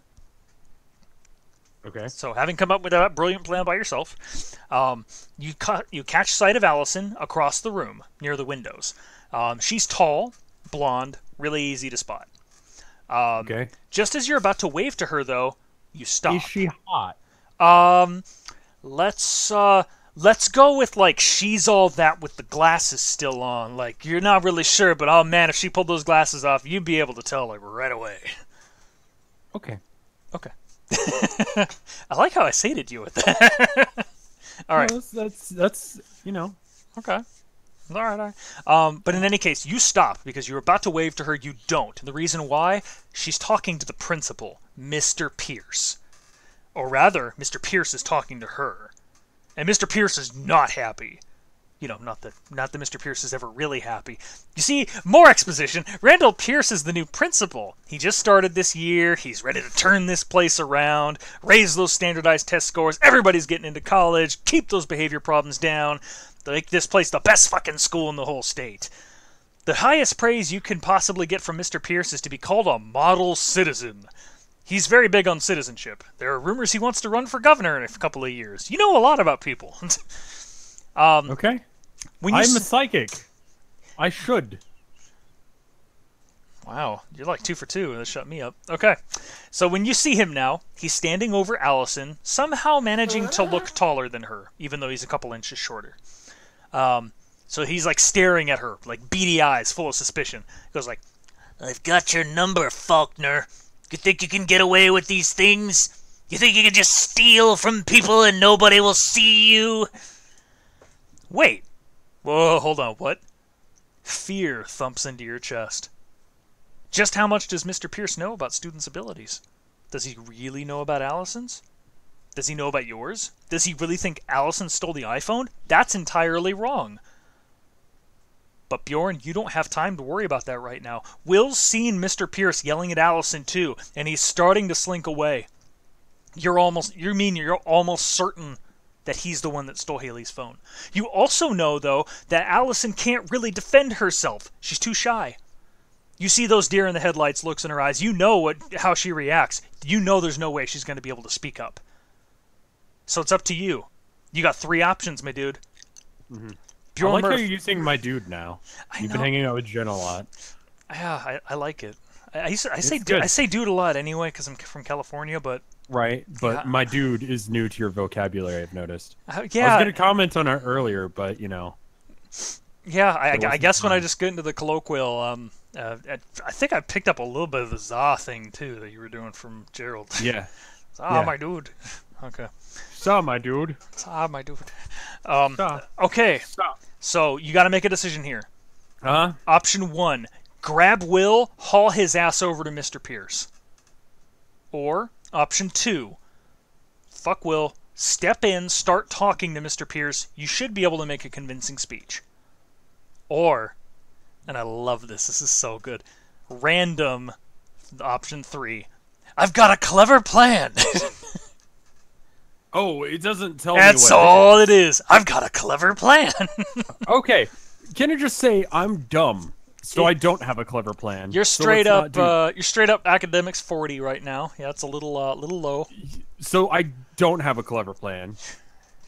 I mean, who So, knows? so I have the option to Go and you either- grab Will, or you go stand up for Allison. Okay.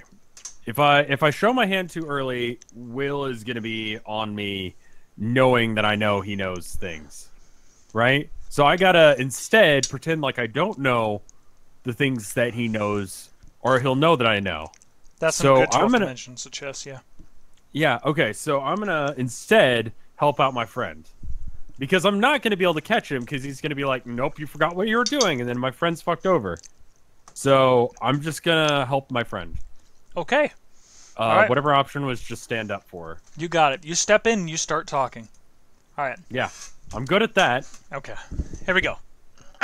Mr. Pierce, you shout, pushing your way over to them, coughing so that the blood curdling in your throat can reach it again. Allison is a perfect record. Do you really think she would do something like this? The instant Allison Says the punk. says the punk-ass kid. The instant Allison hears your voice, she lets out a breath of relief and she mouths, "Thank you." She must already be certain you're there to save her. Nobody has more faith in you than she does. So Haley, of course, the person you're looking for the iPhone for. She's right beside you, and she's following your lead.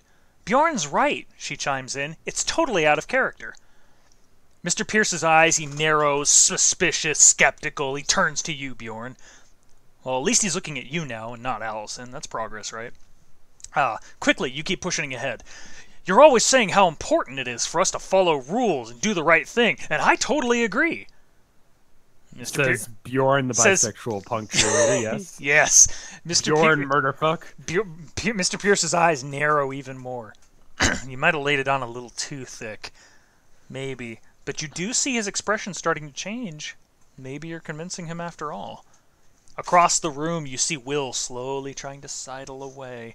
Fortunately, enough of a crowd is gathered, so he's kind of moving slowly. But you know you have to move fast if you're going to save Will, or save Allison before Will gets away. And anyway, you say quickly, I know who the real thief is. No, that's an awful plan. What the fuck am I doing? Hey, Haley, you call. Catch! What? For a second, Haley's confused at your sudden change of direction, but she does what you're supposed to do when someone says catch. She raises her hands and catches. And what she catches is your phone, which you've just thrown to her. You know, that flip-top bullshit. The cafeteria's dead silent now, What? and all eyes are on you. Especially Mr. Pierce's beady, suspicious ones. Everyone's fucking staring at you. And you turn to Haley. This is an awful plan. Hold up.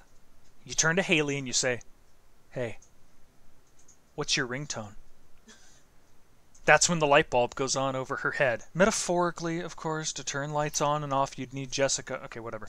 A slow grin crosses Haley's face as Wait, she who's says, Jessica? It's someone just in the text here. Okay. I was trying to be funny. Oh, okay. A slow grin failed. crosses Haley's face as she says, "Somewhere over the rainbow," and starts to dial on your phone. Yeah, this plan sucks. Across the room, Will's face pales. He starts to bolt, only it's really hard to bolt when there's a crowd of gawkers around you. And the opening notes of Somewhere Over the Rainbow come bouncing up into the cafeteria from Will's backpack. Yeah, he's just gonna make us all forget that. That was a dumb plan. Let's see. It's all over after that. Will can't possibly get away, not with the entire high school and Mr. Pierce right there. In a few seconds, Will's in front of the principal, and Allison is dodging behind you to get away. "You're a lawbreaker, Nichols," says Mr. Pierce. Every consonant is sharply enunciated, every word spoken clearly enough that it can be heard across the whole cafeteria. Nobody does that at my school and gets away with it. I'm gonna call the police. For now... Is he a pirate? Arr, fuck y'all! For now, report to room 014. Ms. Clay will supervise you until the police arrive. Sorry. That's cool. Those are words that would send a chill through any Kingsport student. Room 14 is the detention room, and Ms. Clay is the person most likely to be on duty. She's the fiercest and most intimidating of the math teachers.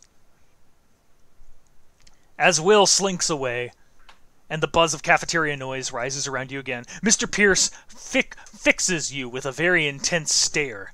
Piercing, even, you'd say, for if you weren't aware of what a horrible pun that is, and if you weren't feeling the faintest of shivers up your spine as he says, I'm watching you, murder fuck!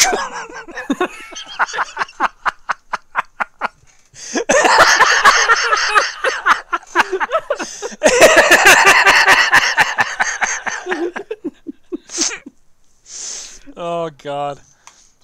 Mr. Pierce moves away, and everyone can breathe again. As the room returns to normal, people start pressing in, congratulating you, chattering about what happened, consoling Allison, celebrating with Haley.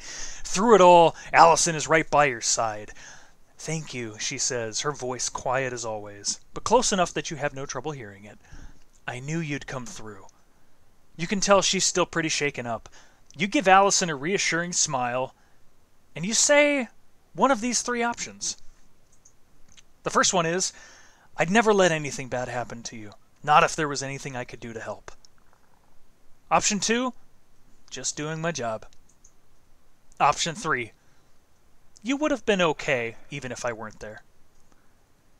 I mean, that's a lie, but that's a nice thing to say to someone so that way they don't feel like you're dependent. Mm-hmm. What was one again? I'd never let anything bad happen to you. Not if there was anything I could do to help. That's me trying to get in her pants. Option 4. I have a boner right now. Let's see.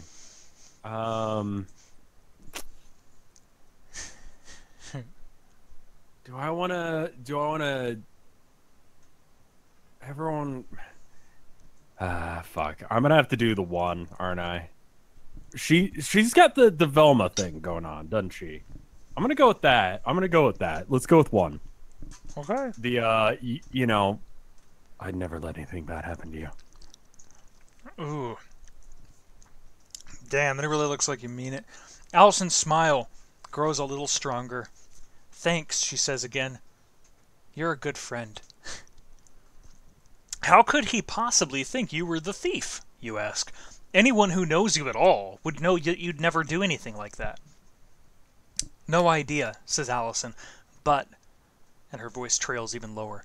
It's that Mackenzie Lane's bitch. I need to go fuck her up. Did you hear what he said? About not being seen? Do you think he... Allison trails off, her worried expression finishing the sentence for her. I hope not, is all you can say. Haley's... It's a fair phrase, isn't it? Yeah, it's true. You never know. Haley's been standing back, giving you and Allison space. She knows you're best friends, and as excited as she is to get her phone back, she'll give Allison first dibs on your attention. As soon as there's a break in the conversation, Haley jumps in. Thanks, Bjorn. You were great. She has her iPhone clutched both hands, as if it might run away on her own if she let it go of it again. Let's meet at the end of school to work out the rest. To work out payment, she means. You nod and give Haley a grin as she moves away. When you turn back, Tyler Kim is standing next to Allison. Nice job. Do we have to go into their backstory? Tyler Kim. Okay. Tyler Kim. Nice job, Bjorn, Tyler says with a smile. A beautiful, beautiful smile. Tyler's new this year. From the moment... Oh my god, here we go. Alright, dude. Tyler's new this year, and from the minute you saw him, you've been crushing on him. Okay. This is your crush. Every time you talk to him, your mouth just goes dry and your brain goes blank. He's just So so being bi actually has some sort of effect on the story. Fuck. Okay. He's so gorgeous. High cheekbones, tan skin, the most amazing eyes. You never thought he even knew who you were, but now here he is talking to you. Not just what's the math homework, or is this the end of the line? He's actually talking and smiling at you. Okay. This is good, right? Okay. Yeah. Sure. Are you okay right mean, now? Are you alright? Yeah. Yeah. I mean, I've got a boner, but I don't know what to do with it. That was really great. What you did for Haley, and Allison too. Tyler adds, nodding over at Allison. Everyone said you were sort of an investigator. Now I see why. You're really good at your job. Tyler glances over at a nearby table where a cluster of his friends are eating lunch. One of them looks up, catches sight of Tyler talking to you, and quickly looks away. Tyler notices, but just sweeps his hair out of his eyes and tilts his smile up a little higher. Come on over to my table. You follow Tyler's gaze back to the table. There are 2 empty seats there, right next to each other. One for you, one for Tyler. You'd get to sit next to Tyler. Oh, but you'd have to leave Allison behind to do it. I got 4 choices for you. Are you ready for them? Is he good at any jobs? I don't know. I haven't seen anything. All right, option 1. Can I use premonition to figure out if Tyler is gay? Because it doesn't matter if he's not gay. It doesn't matter if he's not gay? Well, I mean, like, I can't bone him if he's not gay. Right? He's got to be gay or bi. It's not going to work otherwise. I'm not going to abandon my friends unless... I'm not gonna tell you. Okay, fine. All right, options. What do you do? So option 1 is you stick with Allison. She's your best friend. She just had a really bad scare. Stay with her. Option 2, once in a lifetime chance. You're going to go sit with Tyler. You're sure Allison will understand. Option 3, just pull over another chair. I mean, yeah, it's a little squished, but you're not going to abandon her when you just had a run-in with Mr. Pierce. Okay, and then there's option 4. I want to sit with Allison, but I also want to sit with Tyler too. But if I sit with Tyler, I'm probably going to spend the whole time blabbing, and oh my gosh, I need to get out of here. Oh my god, is that actually an answer? Yeah, that's exactly an answer. I just read it in that voice. Oh my god, okay. So the options are stay with Allison. Stay with Allison, sit with Tyler, pull over another chair, and sit with both of them, or just get the fuck out. Okay. If I don't know he's gay, I could always play hard to get. Oh shit, your GPA dropped. Wait, why did my GPA drop? I didn't do anything dumb. I don't know, but I'm checking the stats and your GPA is 2.8 now. Why? I didn't even have a chance to study. Good job with your schooling, my man. Yeah. I haven't even been a class. Class was not an option. Maybe that was the point.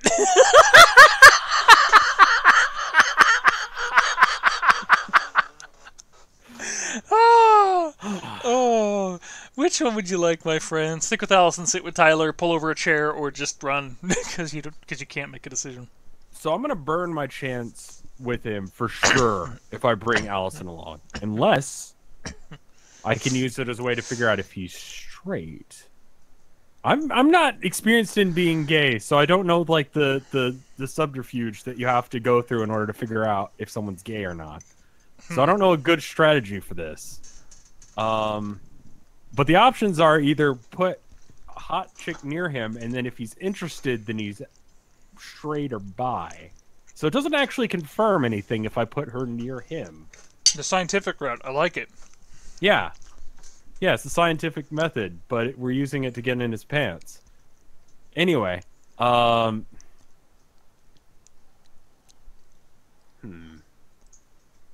It's up to you. Okay. It's up to you, big man. You can do it. I I'm believe in you. pretty sure we got something going on, me and Allison. Okay. And the girl next door thing, that's all right. And I can also be playing hard to get. Mm-hmm. Gay men have a third nipple. That's how you can tell. Can I use my clairvoyance to see if he has a third nipple? You reach into the depths of his clothing, but nah, it's real blurry. That you're just way too your it's kind of hot in here. To be honest, Yeah, not really sure. yeah. It's tough. High school's There's tough. such a thing as polyamory. I mean, I'm not gonna. Okay, true. Okay, we don't even know if he's gay yet, so that isn't really an option that's on the table just yet. Okay, let's figure that bit out first. I will say this. I will say this. I do recall seeing at some point that there is an achievement if like you go to, I think it was like an event like prom or something like that with like 3 different people. I'm fairly certain there's an event like that. So the game does reward you for at least trying, but it's up to you, man. Stick with Allison, sit with Tyler, pull over a chair, or run away. How freaked out is she? Like she just got scolded. She's having a pretty bad scare. Like, God damn it! I have to be a friend. You gonna be a friend? I'm gonna be a friend and play hard to get. Bjorn murder She can help friend. me. Bjorn murder friend.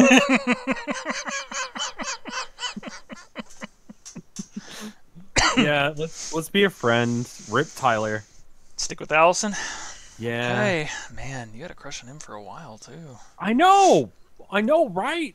Dude's hot, apparently. Yeah. You want me to click the button still? Yeah. Thanks, Tyler. You say, but I'm already sitting with Allison. Oh, what a dumb way of doing that. Oh. Tyler blinks. Surprise registering in his eyes. His beautiful, beautiful eyes. Can I turn down the gayness just a little bit That's so what I can the like get text. through the That's day? what the text says. I'm not fucking with you. Like I'll put it up on the Okay. screen. No, I believe you. I'm just saying, like, I personally need to rein in my sexual. You know what? I'm a high schooler. Never mind. Yeah. For a second, you feel a hint of fear. Have you ruined your only chance with Tyler? Yes. How about tomorrow? You ask hopefully. No. Yeah, maybe.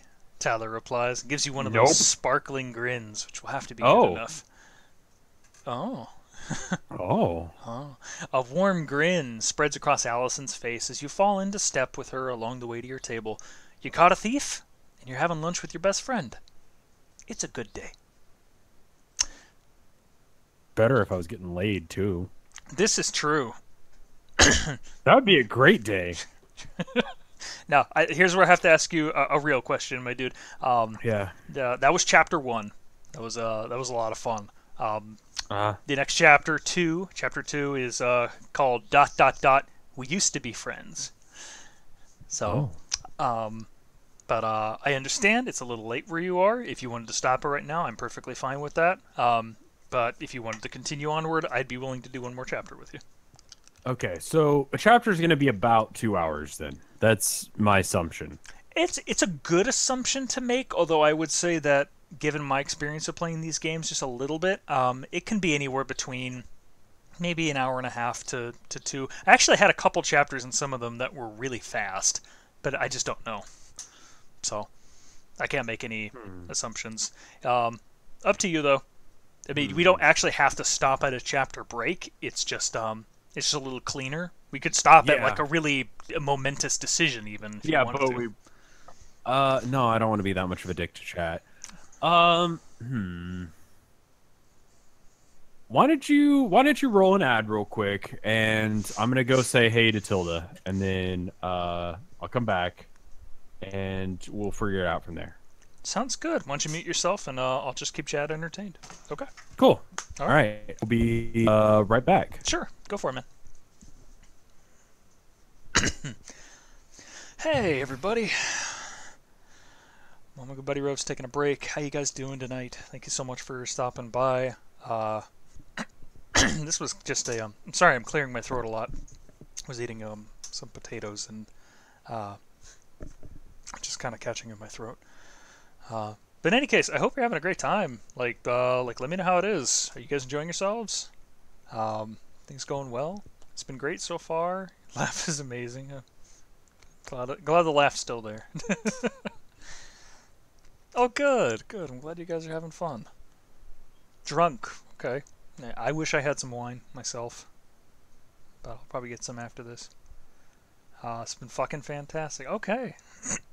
So, I'm not sure if it will be a weekly thing. So, essentially, I got the idea when we had to move the D&D game. We're going to be moving it to a different night. Apologies for that for those that have been coming to watch the Vinesauce streamers game. Just became a little difficult to do it on Wednesdays. So I think we're gonna be moving it to Mondays. But we will make an announcement a few days before it happens. Obviously, I would like to get through this with Rev, and I knew he would be a great choice because he's just, he's really just a really creative guy, and he thinks on his feet real fast, and he always has little things to interject when it comes to the role play and whatnot. What's up? No, not much. We're things are good. Things are good. Things are good for me and my wife. We are might have a little something to share at the end of the week at some point. We will see. Nothing bad or anything. Just gonna hold off on making any announcements. What else we got here? We're definitely gonna have the VODs up. Rev posts all the D&D stuff to his YouTube. So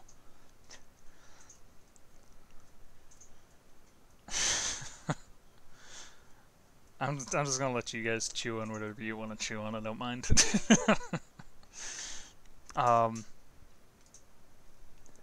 gonna check and make sure his stats are good. Let's see. Oh, his altruism went up. Look at our little paragon. He's come a long way. So yeah. I know the screen's a little cluttered. I was trying to figure out a good way to do it, while still being able to, have everything up there. I think what I'd like to do is replace the image at some point with. I was gonna see if Rev wanted to draw his own character, but we may get some cool art that we can show. Maybe I'll just turn it into like a little slideshow and just show that while we're playing. And yeah. The only thing I don't have up there right now, stat-wise, is that his extracurricular is the Pep Squad, which really needs to get up there now that I'm thinking about that. So, yeah, I'm glad you guys like it. It actually took a while to do the stupid little speedometers that I'm really proud of. But I figured it would be a nice good visual way to do that. Last time I had way too much text. Like I wanted to get a little something that was more interesting to look at, so. If you have any suggestions to make it to make things better on the visual end, let me know, and we'll just do that. Make Rev's icon the Fonz. Oh yeah, I guess I could do that. Unfortunately, my avatar and his avatar are they are one PNG, so I would have to go in and edit it a bit. Yeah, I know it's not overly cluttered. It feels really cluttered to me. I kind of wanted to spread it out more, but it's really difficult to do. Studio felt much easier, or not Studio, but the previous OBS seemed a lot easier to manipulate windows and whatnot. Not finding it as easy in 18.0.1 Studio, but we'll work with what I got. As long as it's still visible, I'm happy. So, any good news? Any good news with you guys? Anything happening?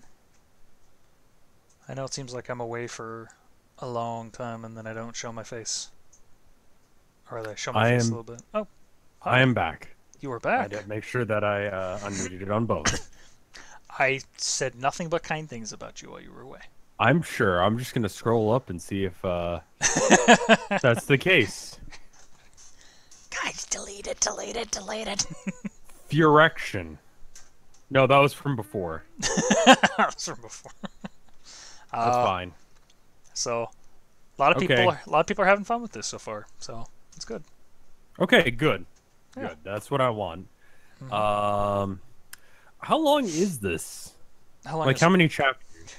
Oh, jeez, dude, you ask a tough question. I've known, what was it? Not this particular one, but you know, one of the other choices we had, choice of robots, that was on the poll.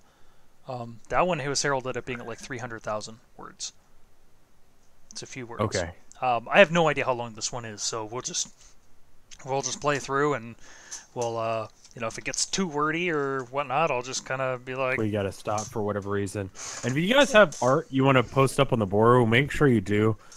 We can add it to the slide and give you credit and all the good things. yeah.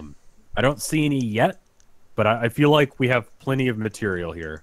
A 16-year-old punk cheerleader with a constant boner is an easy to draw thing.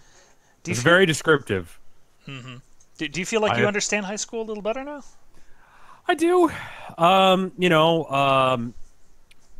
It's pretty much what I thought. I don't know why I'm dumb though. I'm sorry. It's upsetting me. Why am I so fucking dumb? I don't know if you're dumb per se. I mean, give yourself a little bit of credit. You're social. You're fairly popular. You have a lot of magic behind you. You have a 2.8 GPA that won't get you into many universities, but it's still not laughable. I really hope she's giving me a couple of grand for finding her phone, because otherwise I'm not getting into college at this rate. Because I lost 0.2 just for fucking around in the school for an hour. Okay, like I'm at school and I'm getting dumber. All right.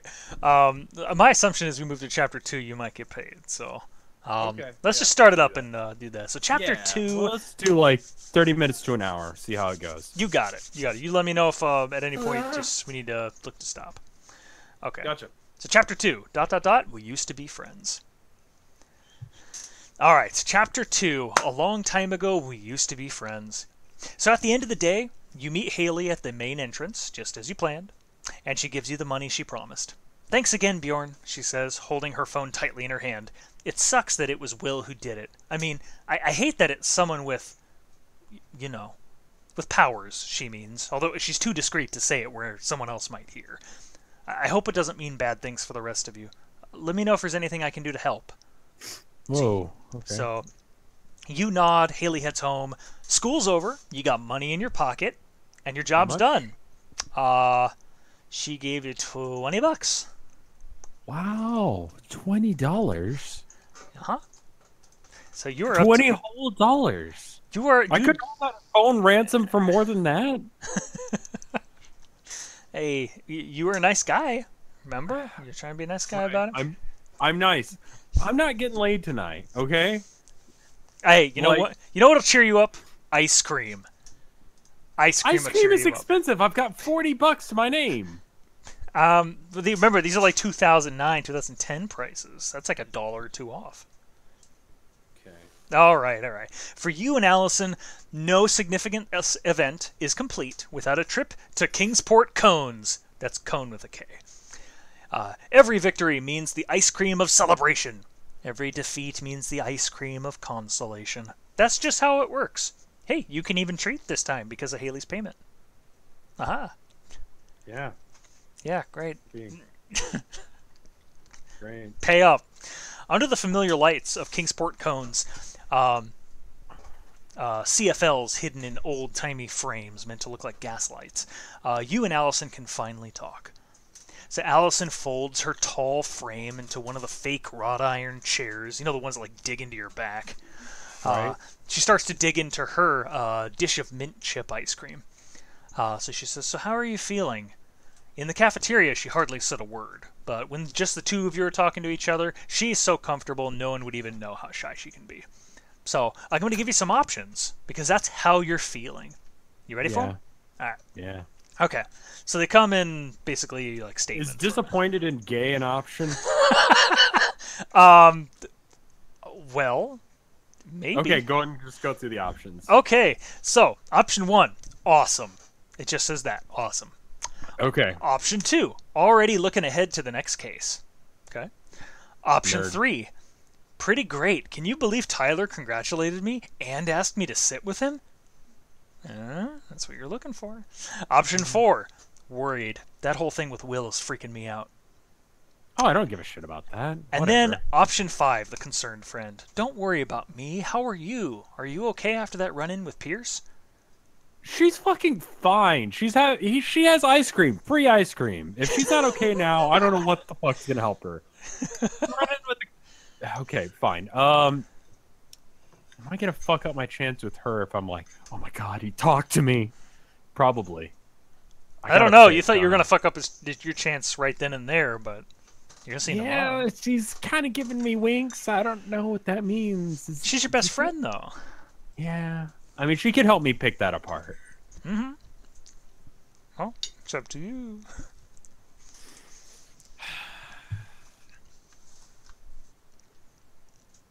You need an erection meter. No, I don't think we need that. I don't think we need that. They have that in My Summer Car, sort of.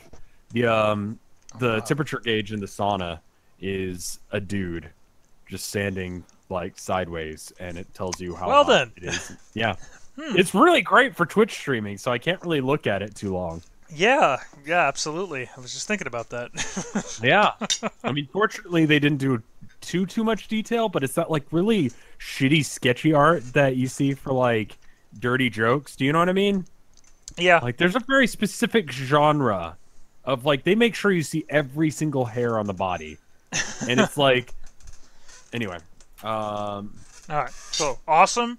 Already looking ahead to the next case. Pretty great. Tyler. Worried about the Will thing, or how are you? Are you okay?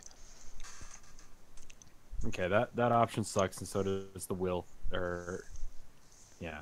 Okay. Let's not talk about Will. Let's not talk about her. Let's not talk about we're happy that the case is solved. So what does that leave? It's the just awesome and pretty great. Can you believe Tyler congratulated me and asked me to sit with him? I mean, the game already knows that I'm into him, so I don't really have to. She might be able to get me an in. Oh, I like how you think. Yeah, I mean, she probably would have helped you with the whole Will thing. She could probably help you with the Tyler thing too. Yeah, that's true. I don't know how being invisible will help in that case, but on the other hand, I might be burning two bridges. Still got Lisa and Dave. We still got Lisa and Dave, and they're having a bit of a tiff right now, I heard. Yeah. From me, I made that up. Rough times at Kingsport High. Yeah. Let's see if she can get me with the cute guy. Yeah. Okay. So, how are you feeling? Pretty great. Can you believe Tyler congratulated me and asked me to sit with him? Oh. Yeah, pretty exciting. Allison, she totally has a thing for me. Allison doesn't sound very excited. She must still be freaked out about getting yelled at by Pierce. No, she's not. She's got a thing for me. So you say, I know, right? Do you think he likes me? I think he might like me. And she says... totally burn that bridge. She says, I don't know, Allison says vaguely. Maybe? Allison's quiet for a moment. And then looks up again, anxious blue eyes seeking yours. Do you think Pierce knows about, your abilities? My constant erection? Well, maybe he knows about that. I don't know. You haven't really I think hit that's it much. pretty. I mean, like, I've got ripped pants, and they're probably like the tight, skinny jeans sort of thing. So it's probably fairly apparent. More than likely, you've already shown. Everyone's aware that I can handle that for like hours. You know what I saw? A side note. What'd you see? I saw this gun holster, right? Uh-huh. Imagine, if you will, a dildo. Okay.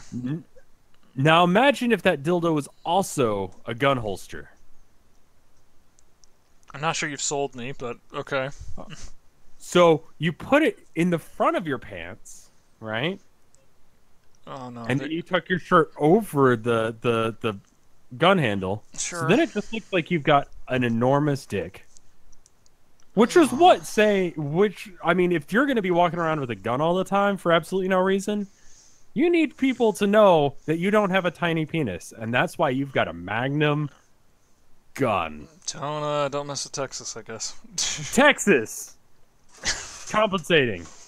Anyway. Compensating. All right, so she asks you, do you think Pierce knows? You got 4 options. I'm sorry, I was spacing out. What? I do that. All right. Option 1 is, yeah, he might know, but it's okay. We'll look out for each other. Option 2, maybe. We're going to have to be even more careful than we were. Option 3, I don't think so. If he did, he'd have been much harder on us. And option 4, no, there's no way he could have meant that.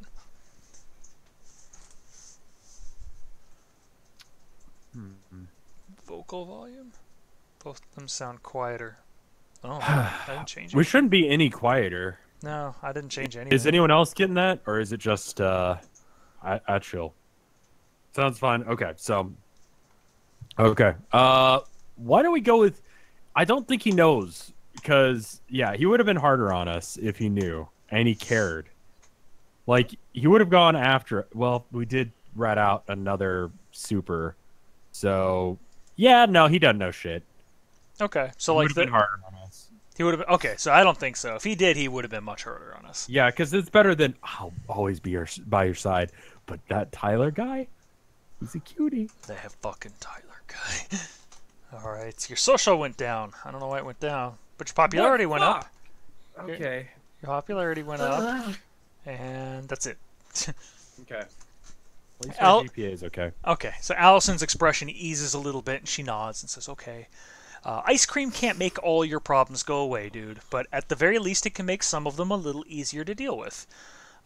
When you're both done with your ice cream, Allison heads off to pick up her little sister from school. So now you're on your own. And it's asking you what you want to do now, and you have 3 options. So, I think I know which one you're going to do. Okay. All right, so option 1. You have a history test tomorrow, so you're going to spend all evening studying. Nerd. Nerd. Option 2. I need to think more about what I've learned. I'm still unsettled about the way Will was using his ability. Okay, so you think about what's happened today. Option 3. You know, Allison isn't the only friend I want to talk to about what happened today. Time to hop online.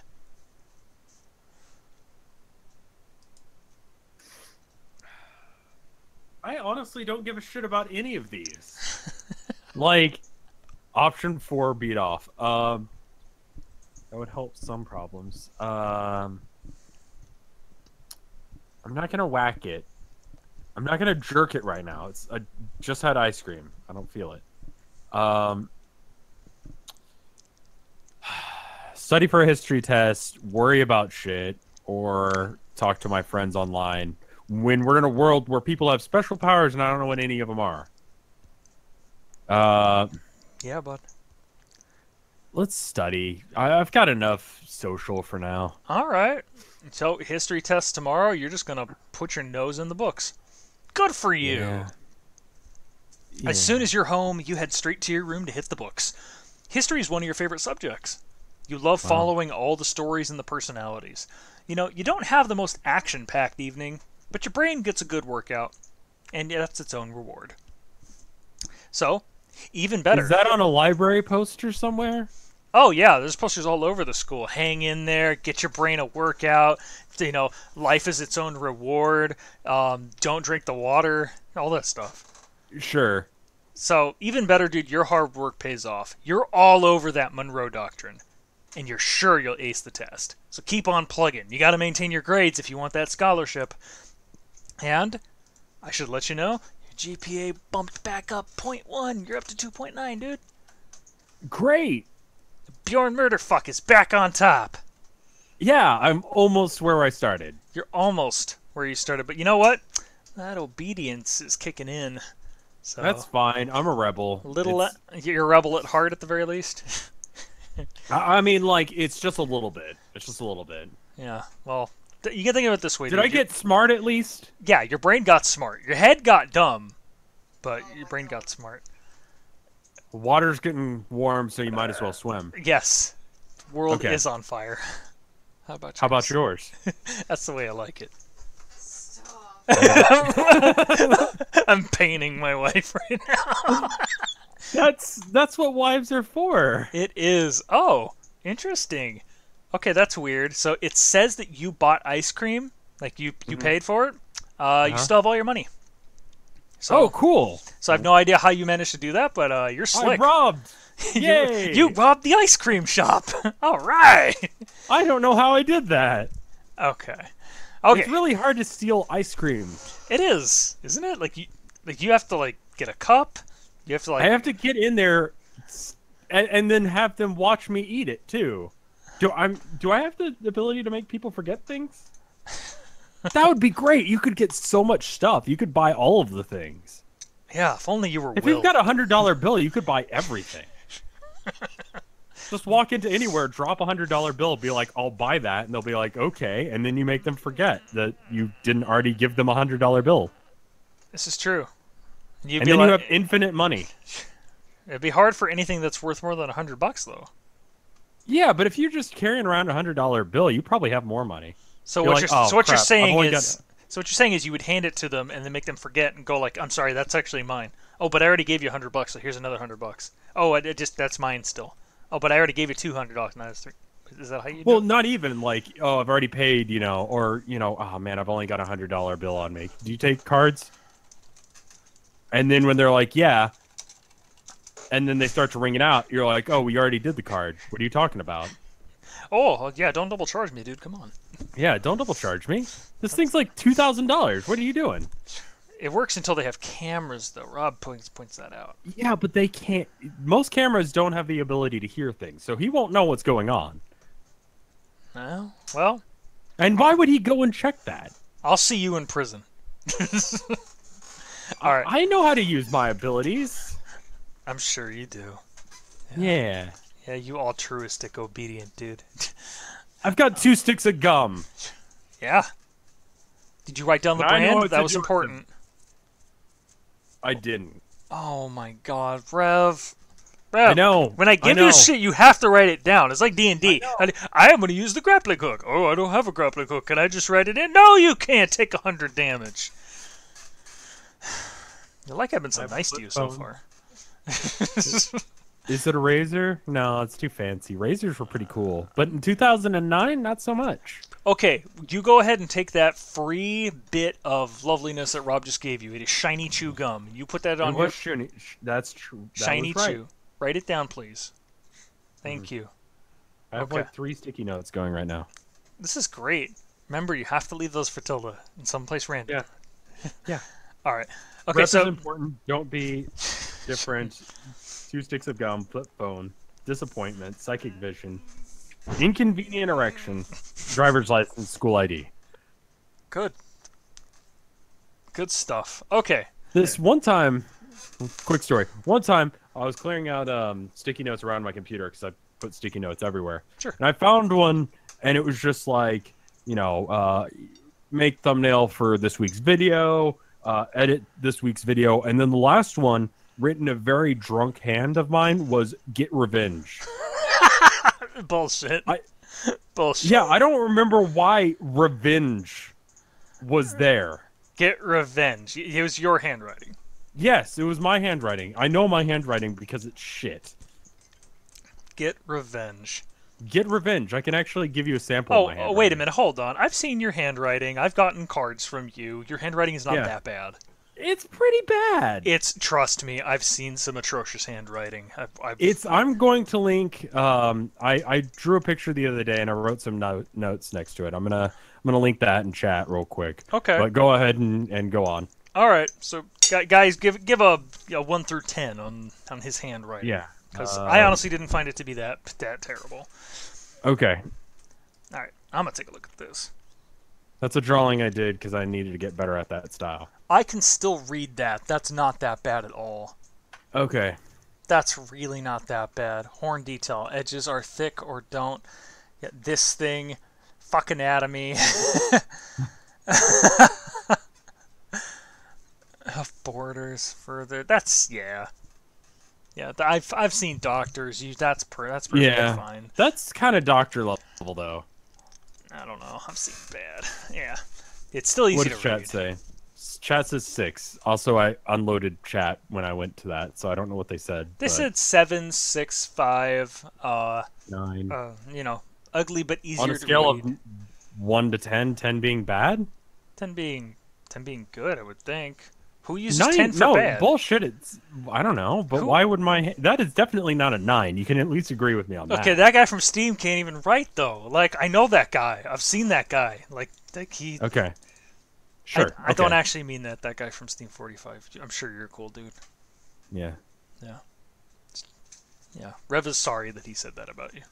All right. So What? when you get to school the next day, you're not surprised to hear that Will, the traitorous bastard, didn't show. Mm-hmm. So if he's not in jail, Or did he? oh shit, you wouldn't know. Oh I my god, wouldn't. he could have literally passed by you in the hallway and just been He's like, basically got the invisibility ability. he does, sort of. Wow. A really weird version of it.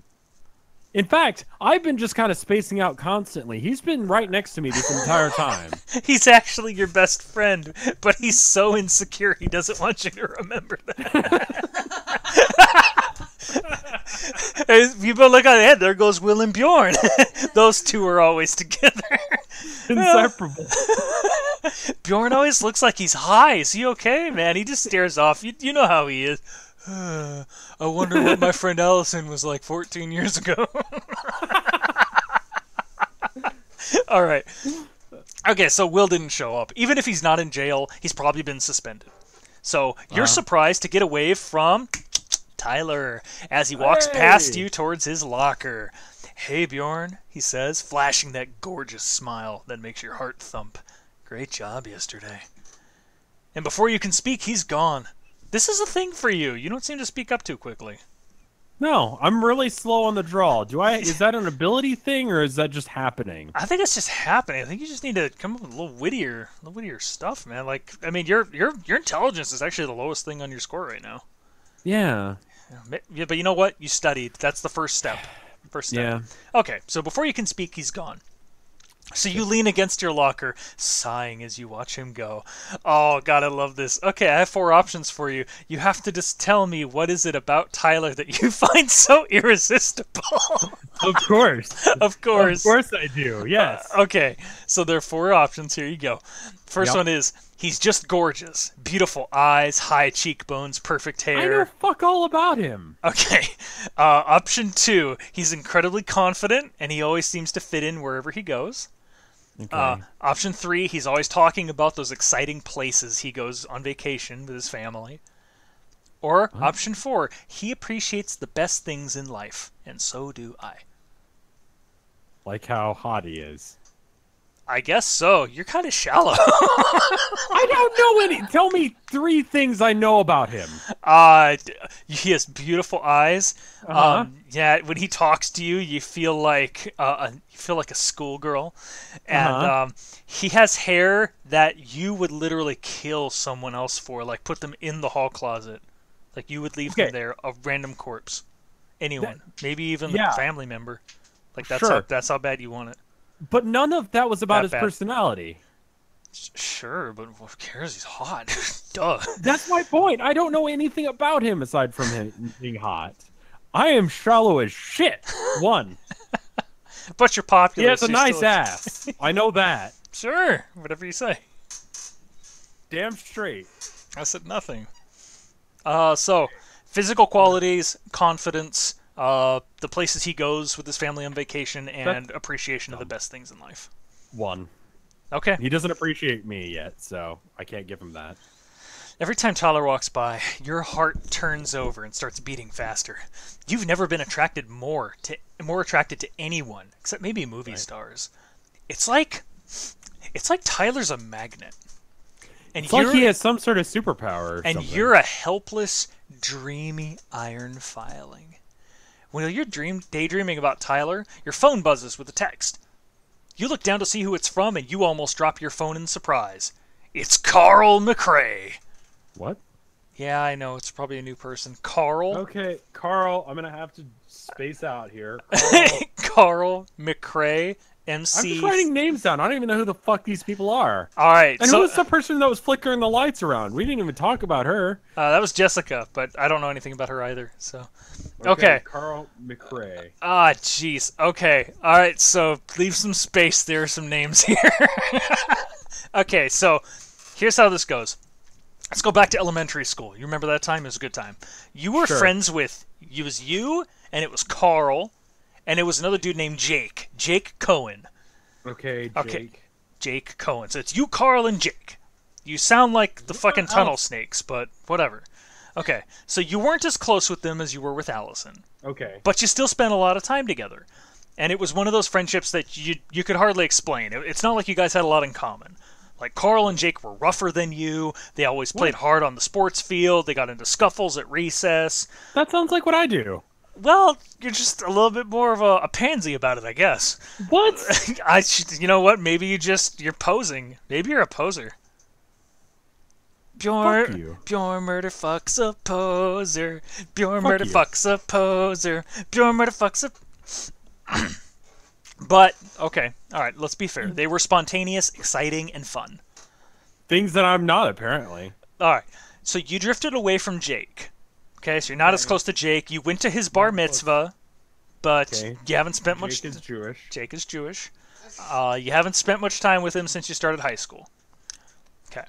So, as for Carl, that's a little more complicated. So, Carl has a brother. His What the fuck, dude? This thing is like 2 by 2. I don't have this much space. I tried to squeeze it in because Carl's brother Rick. Okay, Rick McRae, sure. Guys, you can follow this. This isn't too hard to follow, right?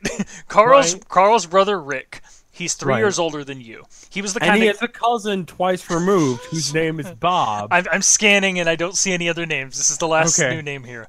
Okay, Rick McRae. Okay, Right, brother. Rick McRae. He was 3 years older than you. He was the kid that always got into trouble. We're talking fist fights, shoplifting, that sort of shit. Cool. So Carl and Rick were raised by their grandmother. And grandmother tried to keep Rick in line, tried everything. She even sent Rick away to military school. Sure. But he just come back, falling with the same crowd. Eventually, Rick dropped out of high school and just ran away to Boston. Broke his grandmother's heart. Boston? Boston. Mm-hmm. Who goes to Boston? Well, you're in Massachusetts. You're in Kingsport, Massachusetts, and Boston's nearby. I guess. I know. But, like, if you're going to be a like, ruffian, some sort of punk or some shit, like, Boston? Well, I mean, where would you go with, like, $6 to your name and snot on your face? I mean, Boston. Well, remember, if you're 16 right now, Rick would be 19. So we're Yeah. talking about the 19-year-old kid that ran away from home, basically. Yeah, sure. So, have you ever seen, what is the name of that movie? Fuck, I'll think of it later. You probably haven't seen it because I don't remember the name of it. Okay. Well, you let me know if it comes back to you. Yeah. It's cool. I'll Yeah, you just think on it. anyway. Okay, so Rick had some trouble, obviously. So you've been noticing that Carl's been getting into the same trouble as his brother. SLC Punk, that's the name of it. I saw it once a long time ago. Really depressing out of nowhere. Yeah, SLC Punk was No spoilers, but good movie. Highly recommend it. worth a watch, definitely. Yeah. Definitely. That's what I'm thinking about Rick. He's Okay. that dude. I could see it. So now consider Carl is getting into the same trouble that Rick was. Okay. One of the many open secrets at Kingsport is that Carl is the fucking drug pin. He's the center of the drug network there. He mostly deals in prescription drugs that kids steal from their parents or they skim off their own supplies. But there are rumors that Rick, his brother, is bringing him harder stuff from Boston. So over the last year, Carl's been arrested, or nearly arrested, or expelled a dozen times. But he's managed to weasel his way out every single time. Can I get some Ritalin? I fucking need it. Maybe. I mean, you do need it. You space out a lot. A lot, dude. All right, so I have a question for you. And the question is, when did you stop hanging out with Carl? And I'll give you 3 options here. So, so you stopped hanging out with him in the 6th grade, middle school. You were interested in different things. You just kind of drifted apart. 8th grade when he asked you out. You did not feel that way about him, so you said no, and then it was kind of awkward. Oh. 9th grade when you heard he was selling drugs, you didn't want anything to do with that shit. Okay, I need to do a little bit of research first before I can answer that question. Okay. Okay, so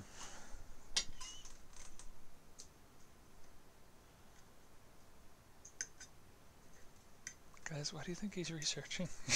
okay, so I was friends with Jake at least until the 7th grade because I went to his bar mitzvah, and he was 13 when he had his bar mitzvah, and I fell out of friendship with him before I fell out of friendship with Tyler, right? No, Carl. So I had to have been friends with him at least until the 7th grade. So what were the options again? 6th grade when you were just interested in different things. So there's that. 8th grade, he asked you out. Carl asked you out. You said no, you didn't feel that way. Things were awkward. And 9th grade when you heard he was selling drugs.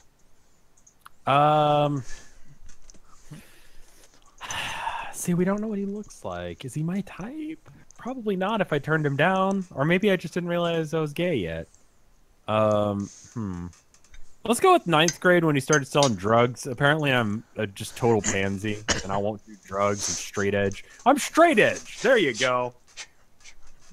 Alright. So you knew his brother Rick sold drugs. You always thought Carl was different. When you found out he was doing it too, you dialed your friendship way back. After that, it was never the same. You spent less and less time with Carl. You don't think you've even spoken to him for like more than a year. Thing is, though, Carl and Jake, they stayed close. Carl was always a little edgier than you. Or, sorry, back the truck up. My name is Murderfuck. A dude named Jake is edgier than you. Shit. Okay. Jake could be a good name for a guy. Yeah, Jake? that's a good edgy dude name. Jake. Yeah, Jake. Okay, so Carl and Jake stayed close. Jake was always a little edgier than you. He didn't mind that Carl's got into trouble. You were not surprised when Carl and Jake started dating last summer. But now Carl's texting you. He says, "Need to see you," says the message. Important. Well, shit, if he's getting in touch with you, it must be important. I'll give you some options to text him back. First one is, okay, when? The second one is, this is Bjorn. Do you have the right number? Number 3 is, about what? Or number 4 is, are you okay? Number 5 is, new phone, who dis? I'm gonna have to throw out some emojis. Okay, when? Thinking more... face, thinking face, thinking face. Can you give me them again? Sure. First one is like, okay, when do you want me to see you? Second one is, this is Bjorn. Do you have the right number? Third one is, about what? What's important? And the fourth one is just, are you okay? Okay, so here's how I see this going down, right? I go, yeah, I'll meet up with you, friend, because we used to be friends, friend. And then I meet up with them, and it's going to be like a situation where the principal pirate dude comes by, and he's going to be like, oh, you're dealing drugs, and then I get in a whole bunch of trouble. Or this is some asshole who's doing it. Bless you. So I got to ask something that gives me an alibi, because I know how these books go. Because I will end up in a toaster bathtub if I'm not careful.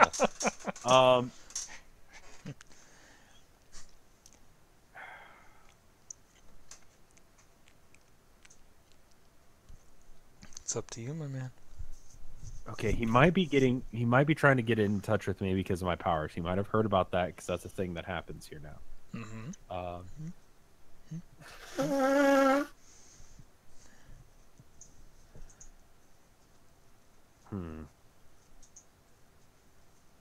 Okay, one more time. I'm sorry. It's okay. First option is, okay, when? Second option, do you have the right number? Third option, about what? Fourth option, are you okay? Let's do the fourth option. Okay. So, that gives me like enough deniability later. Okay. So you text and back. Also allows me to be a friend. to a guy who... Why the fuck do I... Okay, anyway. Okay. A few seconds after you hit the send button, your phone buzzes with another text from Carl. Meet me after school. Back door near cafeteria. Okay. That's where Carl can usually be found after school, as anyone who's ever bought drugs from him could tell you. This is weird. Very weird. And then a second later, another text. Need your help. Please. You fix things. Don't know what else to do. Unhappy face. Even weirder. You stare at your phone, and the longer you stare, the more you think you need to see Carl and talk to him directly. But why? That's not why I said that. Okay, fine. All right, 4 options. You're curious, something isn't right, you want to see what's going on. Number 2, I'm worried. It takes a lot to upset Carl. Something must be really wrong. 3, it sounds like he wants to hire me for a case. That means the most important thing is just to get right to solving the problem. And 4, I feel bad that we lost touch. Maybe we can be friends again after this.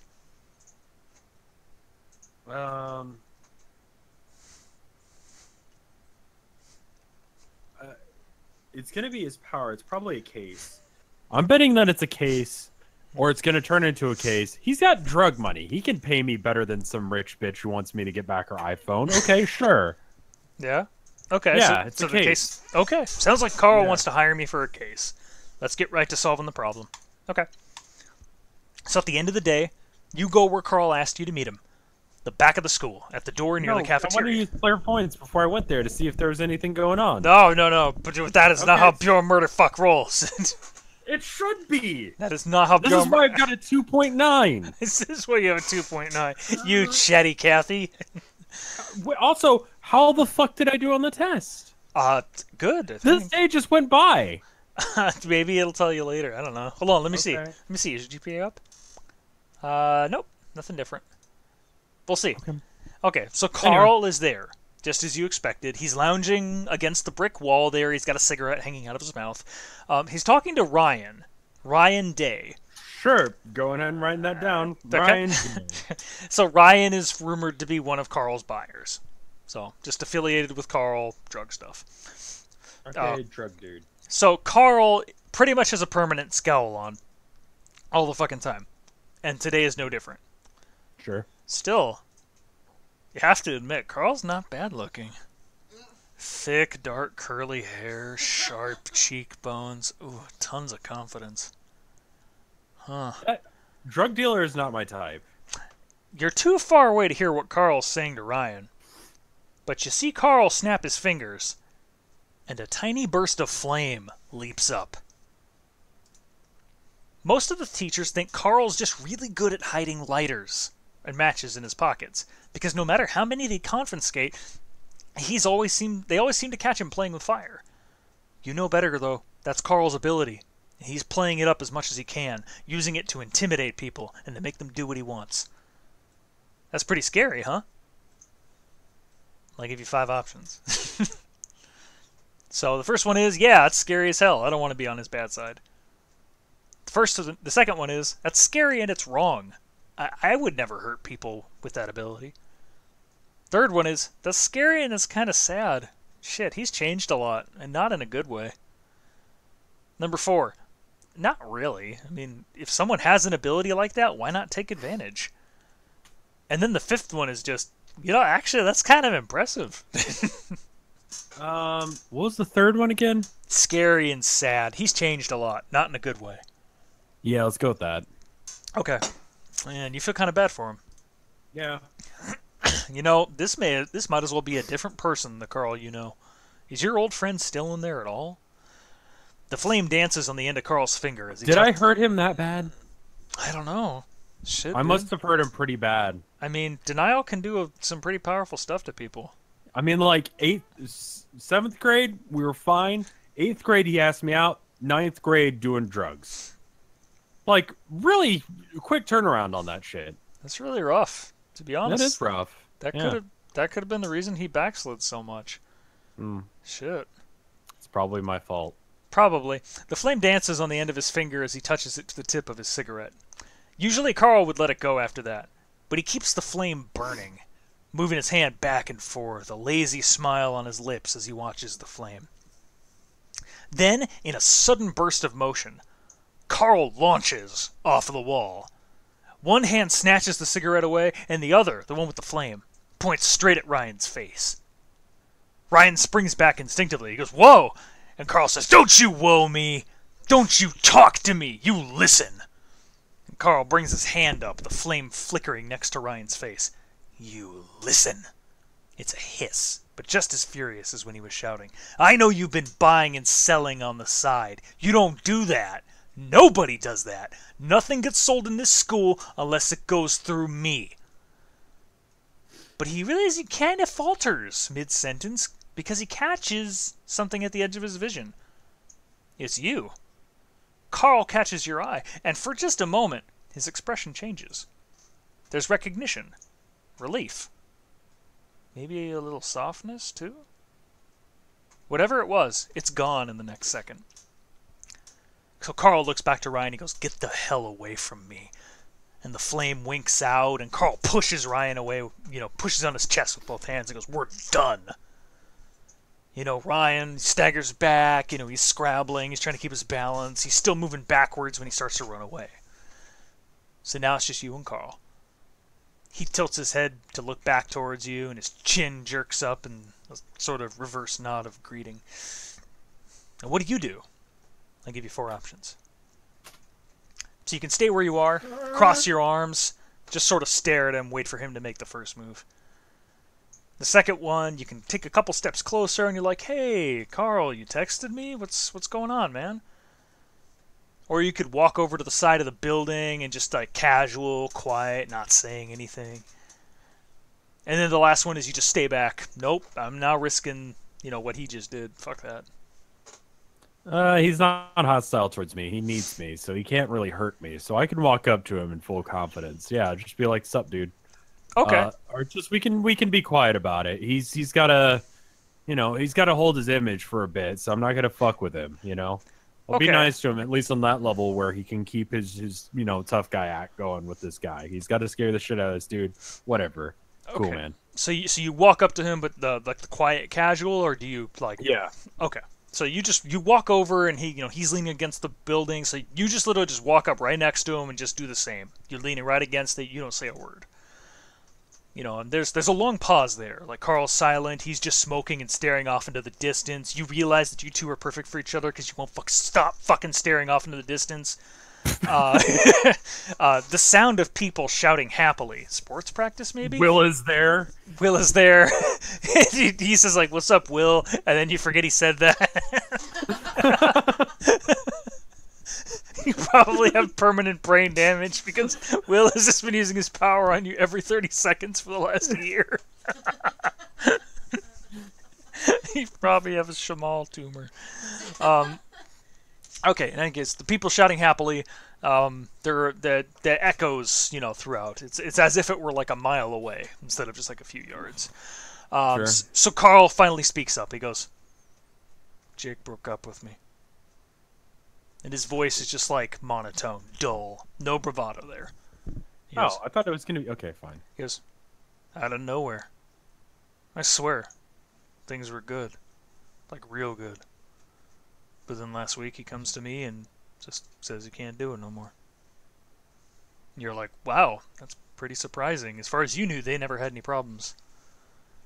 Let's see. Says, "Where the hell did this come from?" And Carl's hands just start cutting through the air like he's fucking swatting 1,000 flies. He's frustrated. His cigarette smoke's trailing behind him. He's like, "You gotta tell me what happened, Bjorn. I love him, and I thought he loved me. I gotta know why he did it. I've been thinking about it for a week, and I can't get it out of my head." So now he's waiting for you to respond to him, and I'll give you 4 options. Sure. All right. So the first one I is do like that it gives me the option. It gives me the option to say something and then ask what my motivation for that was. Yeah. That's really nice because then it gets a little bit more clear, and I can do weird shady shit while being nice, like in real life. Oh. Anyway, is it because he was second string? Because he went for me first, then he went for Jake. Speaking of second string people that I'm kind of into, Alice, how's she doing? Allison? Yeah. I don't know. I think she's all right. Okay. Anyway. She's probably fine. Okay. Probably. Anyway, on to more important things that aren't her. She's okay. So gives you the option to how to answer him. So the first one is you just stick to business. Like he asked you to do a job, whatever. However he feels about it isn't going to change that. So business. Second one is, oh my God, I feel so awful that he's upset. You know, I'm going to put my hand on his arm. You're going to put your hand on his arm to comfort him. The third one is actually kind of bitchy. He's like, right after a breakup, people usually hate the person they just broke up with. So I'm going to pretend to hate Jake too. Maybe that'll make Carl feel better. And the fourth one is, wow, I'm really surprised Carl's showing so much emotion. It's kind of uncomfortable too. I'm just going to stay where I am. It's probably a business thing. I don't want to be like, hey man, I'm here for you. Because I'm not. He's gonna pay me for this shit.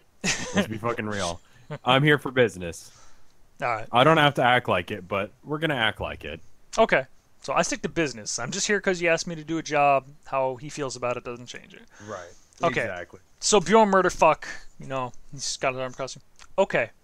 So your voice is calm, matter of fact. No use in getting upset along with Carl, no is there? I'll find answers for you. It's my job now. So you take out your fucking flip phone and you open up your shitty little note-taking app and you look at Carl and, you know, using like the T9 word. Man, you're way behind. And, oh, wow, yeah. Yeah. Fucking hell. I know. 2009. Yeah. Yeah. It was a rough time. It was. So you look at Carl and you say, so what did Jake say about, you know, why he's breaking up anyway? And you see Carl flinch, but he's ready for it. He said he didn't feel like we were going the same places in life. And Carl takes like a long drag and blows out the smoke angrily. He's like, what the hell does that mean? And you're like, well, and so Bjorn says, I'm sorry, but I have to ask. And, you know, Carl's kind of looking at you warily. And you're like, did Jake say anything about seeing anyone else? And you kind of brace, feeling, you know, thinking another volcano of anger is going to come up. But Carl just shakes his head. Says, he said it wasn't. Said it wasn't about that. Just kept talking about long-term plans and the big picture. And a bitter note enters Carl's voice when he's quoting Jake. And says, I got no clue where that came from. Jake isn't into long-term plans. Jake's fun. You see his smile kind of, you know, quirk up crookedly, and a little bit of a spark comes back to his dark eyes. Mm-hmm. Kicking back, partying, and just doing his own thing, you know? Not caring what anybody thinks. Right. And then he kind of angles a conspiratorial grin at you, and he goes, you know how it is. Party-loving, rebellious. Yeah, that sounds like Jake. And like Carl, too. Since when does he really think about anything in the long term? This is definitely odd. All right. And now it's asking you what you want to ask Carl next. And I got 5 options for you. And one of them is, do you think he was telling the truth about why he broke up with you? The second one is, what do you think he meant by long-term plans? He already said he doesn't know. Third one is, was Jake acting strangely in any other way? Fourth one is, what happened the day before he broke up with you? Then the fifth one is just, thanks, I'd better get to work. Let's pry a bit more. 3 or 4. Okay, so 3 was like acting strange in the other way, and then 4 was did anything happen the day before? Mm-hmm. Either one's probably right. Let's see if he was acting strangely in other ways, because I figure that this is actually going to be a thing. Like, there's someone who's got a power like this, and I'm pretty sure Tyler's not into me, and now I'm sad. Oh. Okay. It's okay. He's just being used by some manipulative bitch. Okay, so Carl, you see like a flash of anger. Carl starts sniping at you. What? That's not strange enough? That was it, mostly. He was all serious and kept going on about how we weren't going the same places. And, you know, you kind of have to agree. Bjorn says, yeah, you know, Jake being serious is pretty odd all by itself. Every memory that you have of Jake is of him laughing. Like, he doesn't do it in a mean way. He's just one of those guys that finds humor in any situation He'll laugh at his own mistakes, teachers, Mackenzie snubs, jokes on SNL somehow, and even the ones you were all too young to get when you stayed over at his house in 6th grade. Right. So why is Jake being serious now? And it gives you the same questions again, minus the one you took. Do you want to ask about the day before he broke up with you? Yeah. Okay. So you ask him, and he angles. Okay, he apparently angles another conspiratorial grin at you. He says, Okay. "So we snuck into one of the fancy beach clubs, pretending to be tourists. It was wicked fun. I got 2 Mai Tais charged to some random person's account. Then we laid on the sand. We would have gotten away with it too, except one of the bartenders recognized us. They actually chased us out. Like, you would have loved it." And now it's it. And you have the option of taking more questions, the long-term plans, or what do you think he was telling the truth, or I better get to work now. I mean, there's no point in. I think I can go through all these, and I mean, this is usually how I play RPGs. It's like literally just do all of the things and then go. All right, goodbye. So let's see, which one of those do I want to do most? Do you think he was telling the truth? Carl shakes his head at you. He says, "Never lied to me before. I don't know why he'd start now." And I can read him. I can read him pretty good. At least I thought I could. But Jake's not real good at hiding stuff, And you do know. Jake's never been one to have a good poker face. Not even when he's literally playing poker, which he taught you in 5th grade. You remember that somehow. You trail off way too much. I do. All right. So the last question is actually what ADD is like. Yeah. It's really getting that experience. Yes, this is my life. All right. As the long-term plans one, what do you think he meant by that? And thanks, I'd better get back to work now. It's just the long-term plans one. Yeah, sure. What the fuck did he mean by that? Okay, so Carl shakes his head and he goes, "No clue. College and stuff, I guess." And then Bjorn speaks up because I didn't think Jake cared about college. Kind of surprised. And Carl says, "Me neither. He never talked about it before." And that's about it. You don't think you can get much more out of him, so Bjorn... I've literally asked every single question, so I guess I gotta leave now. So you say, "Thanks, I better get to work now." So Carl steps back. He says, "Okay." He pauses for a moment, and he says, "Thanks. I gotta know, man." And, just as quickly, he turns and moves away from you. He walks off, cigarette smoke rising. So now it's giving the option of how you want to investigate. You got 4 options here. So the first one is you have English class with Jake. You can wait till tomorrow and just ask him then. The second one is you know that Jake is on the soccer team. Shouldn't be too hard to scare up some other members of the team and ask them questions. Third one is, I don't even need to be in the same place as him to know what he's up to. I can use my magic. And then the fourth one, I'll see what Jake's been talking about online. I'll see if he's been talking shit online. I mean, either would work. I'm liking the last 2 options. Let's do the magic thing for now. Magic? I don't like the direct. I mean, I've got magic. I'm gonna fucking use it. Like seriously. why would I check his Twitter log? That's not a thing in 2009. Jesus Christ. All right. Okay, yeah, let's use magic. I don't know how I'm using magic at this range and it works out, but okay. Okay, so you say sure. You could talk to Jake directly, but isn't it better to get a look at what he's doing when he doesn't think anyone's watching? Right. Sure. Yeah. Okay, but however, you do need to be somewhat close to Jake. You're going to have to follow him. Do you want to do that? The option is yes, or no, that's too risky. I'll try something else. Bless you. Wait, can't I just be in English class with him? No, because you're still surrounded by people. Remember, you want pure silence in order to get that clairvoyance going on. Everyone spaces out in English class. No one cares about English. I'm an English major. I know. Well, that was cruel as fuck. You're a bad man. It's okay, you can make a jab at art students later. Twitter was 2006, but did anyone use it? It was still MySpace at that point, right? It was just a place for dad jokes, I think. Yeah. Apparently, I have no hand-eye coordination when I'm using my power, which is why I just stand somewhere. Probably. Like, I just locked myself in a closet because it's safer. Yeah. I need to get on that. You really do. You got to figure that one out. Yeah, All They right. started gaining traction in like 2008 and 9. Okay. Um, So yeah, it's just yes or no. That's too risky to follow him. yeah, let's follow him. Fuck it. We got magic. Otherwise, it's just us being a guy in college or high school. Like, let's use some abilities. Let's be magic. All right, you got it. So you drive out of the school parking lot. You drive down the winding road that leads back to Main Street. It's not hard to keep close to Jake. Like, he sticks precisely to the speed limit. He signals at every corner. He drives straight home. He goes directly into his house. So you park across the street. You figure that's probably close enough. And you get to Not work. suspicious at all. Not at all. Nope, he has no idea what your car looks like, apparently. Okay.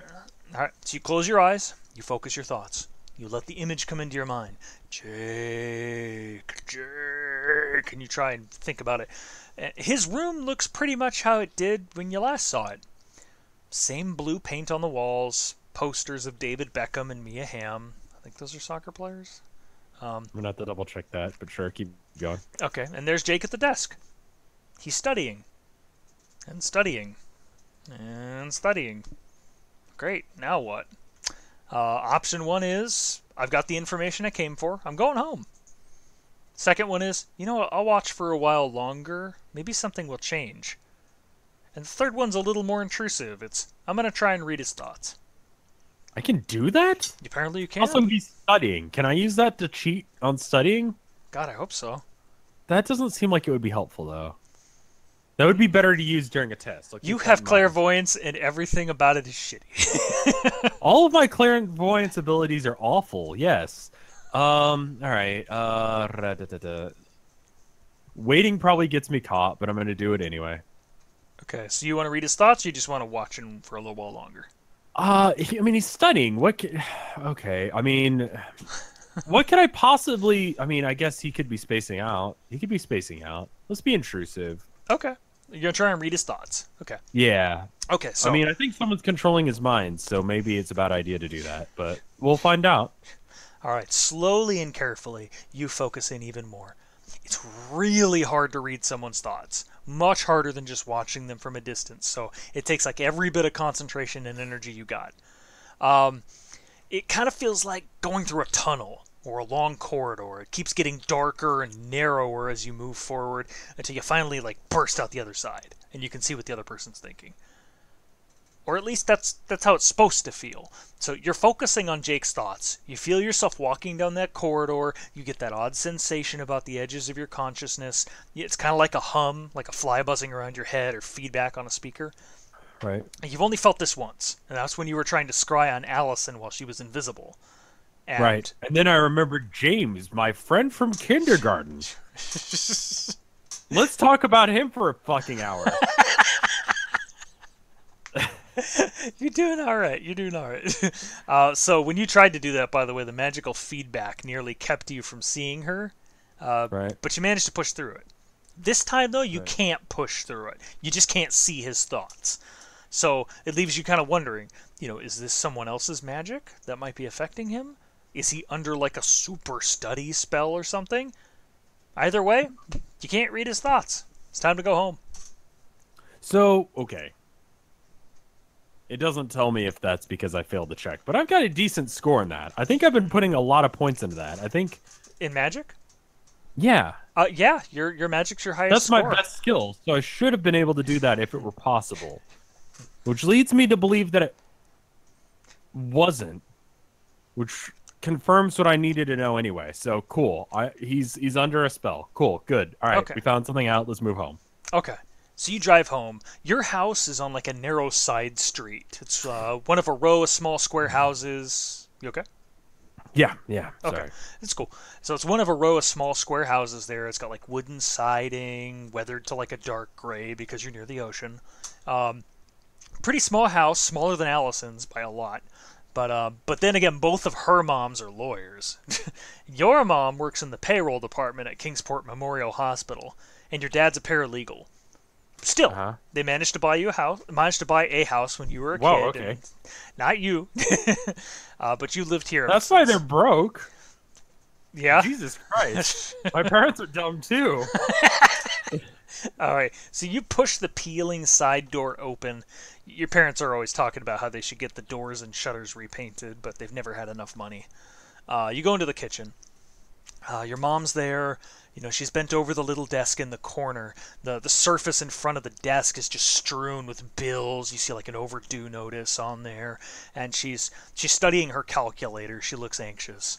And, you know, when she hears the door open, her head lifts up and she puts on a big face. Like her face just clears up into a smile. She says, "Hi, honey. It's good to see you. Did you have a good day?" And I got 4 options for you. So the first one sounds like the pretty non-committal teenager. You're just like, yeah, pretty good. I shrug. You know, I don't think she's actually interested. She's just making conversation. Sure. Second one is, yeah, I'm fine. Are you okay? Asking about her is a good way to avoid talking about myself. The third one is, hi, Mom. Bjorn, murder fuck, goes over to give her a hug. Yeah, it was okay. Kind of long, though. I'm glad I'm home. And the fourth one's a real prickish move. It's, I don't say anything. I never do. I just walk on by. Why do I gotta be a dick? Just be a teenager about it. The first option's fine. First option's fine? Okay. Yeah. So pretty good. Bjorn shrugged his shoulders or whatever. That's how it always happens. Mom and Dad ask how your day is. You say it was okay. Y'all go your separate ways. Maybe there's something comforting in that routine. That they always say the same thing. You always say the same thing back. But you're not actually talking about anything. Mm-hmm. That's good, she says. Mom's smile is already turning vague again. She can't help sneaking a worried look back at the calculator, as if maybe the numbers changed while she wasn't looking. Your dad had to work late, she says, so he's bringing home a pizza for dinner. Hey! Yeah, he should be home in about half an hour or so. Oh, and I hoped we could have some family time this weekend. Maybe one last game of mini golf before they close up for the winter? What do you think? She gives you a hopeful smile. Well, Bjorn, what do you think?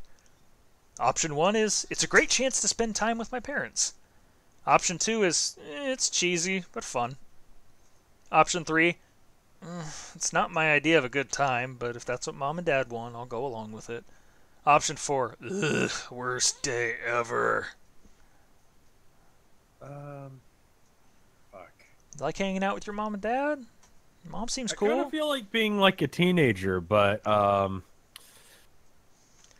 probably shouldn't be. Got that shiny Vidya back in your room, man. It's waiting to be turned know I on. do. I've got video games to play and $40 burning a hole in my pocket. Mm-hmm.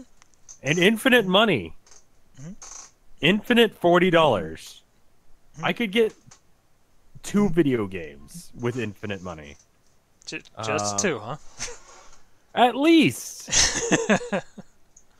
Fuck. Okay. Sorry, I'm trying to make every decision a big decision, but I know how these games are, and I know that like not going to the place to play whatever fucking mini golf with my family means that I die in a tub. Sorry, that traumatized me. But the other option is that I don't find out about something about the investigation because I'm hanging around with my parents. It's like, yeah, then you get murdered in an alleyway because that's how CYOA gets you. Yeah. All right, so yeah, it's gonna be something like that. I don't want to commit to anything because Tyler's gonna call me and he's gonna be like, "Hey, what's up? Do you want to like hang out? Do you want to? This weekend? I've just been reliving GoldenEye a little bit. I have another controller. Do you want to come over, hang out a little bit? Mom ordered some pizza. Yeah. You can be Oddjob. She's out of the wow! house. Holy shit! I know. That's how cool he is with you. Like you can be Oddjob. I can be Oddjob. Holy fucking! I know. It's crazy. So again, the question though is player 2 a Mad Catz? I'd have to roll a d20 on that one. Yeah. Yeah. So again, great chance to spend time with parents. Cheesy but fun. If mom and dad want it, fine, or worst day ever. I don't want to say worst day ever, but maybe I got other shit going on. Whatever if it makes them happy. Okay, it's not my idea of a good time, but if that's what they want, okay. Yeah, okay, you shrug. Mom looks at you a little more closely. She can hear the lack of enthusiasm in your voice. But she takes your words at face value and nods. All right, let's do it on Sunday afternoon. After church, after you lead the Sunday school. What? Why am I? I'm fucking with you. I'm Bjorn Murder Fuck. Bjorn Murder Fuck will now deliver the gospel. Yeah. I thought I was gonna go the Varkeen's route and burn the place down. What? I'm messing with you. It just says let's do it on Sunday afternoon. Okay. All right. Now it does ask you a question. And again, this goes back to what you were saying about how it asks you about why you did something. Yeah. This question is, why are you agreeing to do something that won't make you happy? There are 3 options here. First one is, I don't want mom and dad to be mad at me. Because I don't want to die in a toaster bath. That's not here, but I will accept that one. Okay. All right, so the first one's I don't want them to be mad at me. The second one is I don't want to be disrespectful. No. The third one is, it might not make me happy, but it will clearly make them happy. And I'll do it for their sake. Oh, goody two-shoes answer. What was the first one? I don't want them to be mad at me.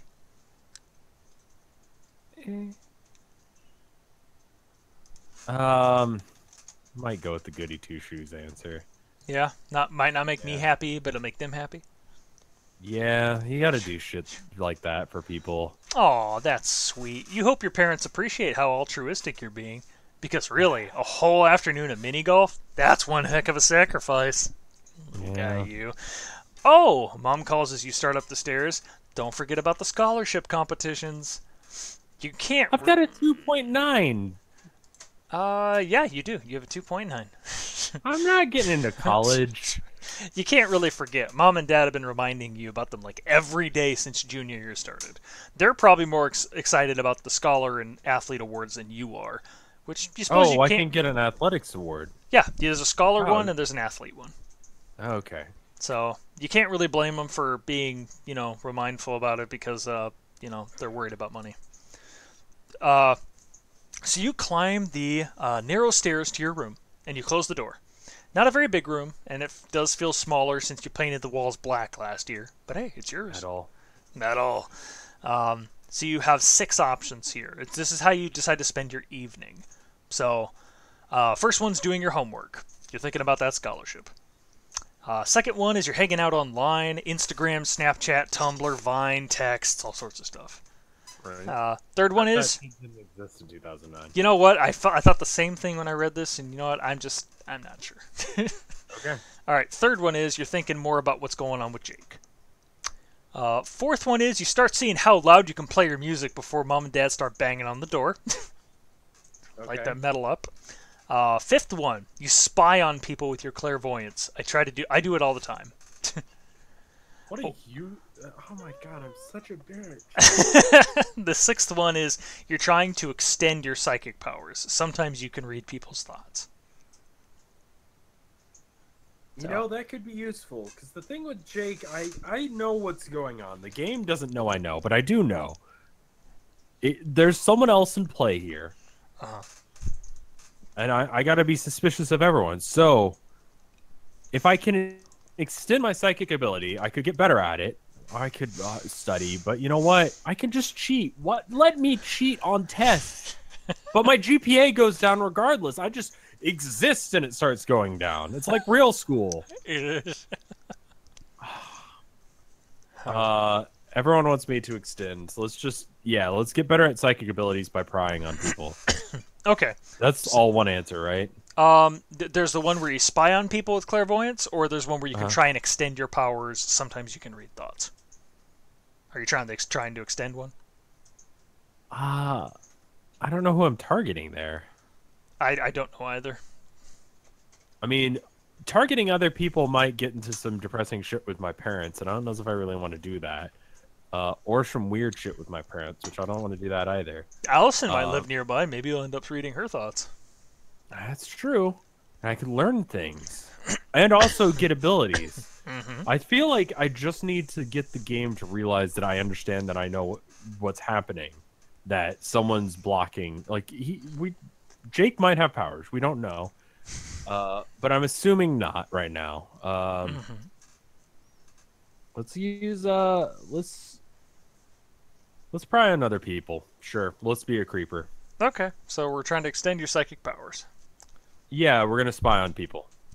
Oh, okay, those are two different ones. I just want to make sure I'm getting the right one. So one's spying on people. Yeah, it seems like it's weird that it's two different ones because I'd like to do both in that way.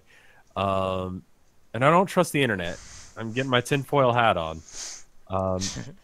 Maybe he was wearing one. Maybe you've worn one the whole time. Maybe Will is just trying to tell you that you're not wearing one. Yeah. All right. So can I ask Will what to do? He's here. Will tells you to go fuck yourself, but then you forget about it. Okay. And him. That's fine.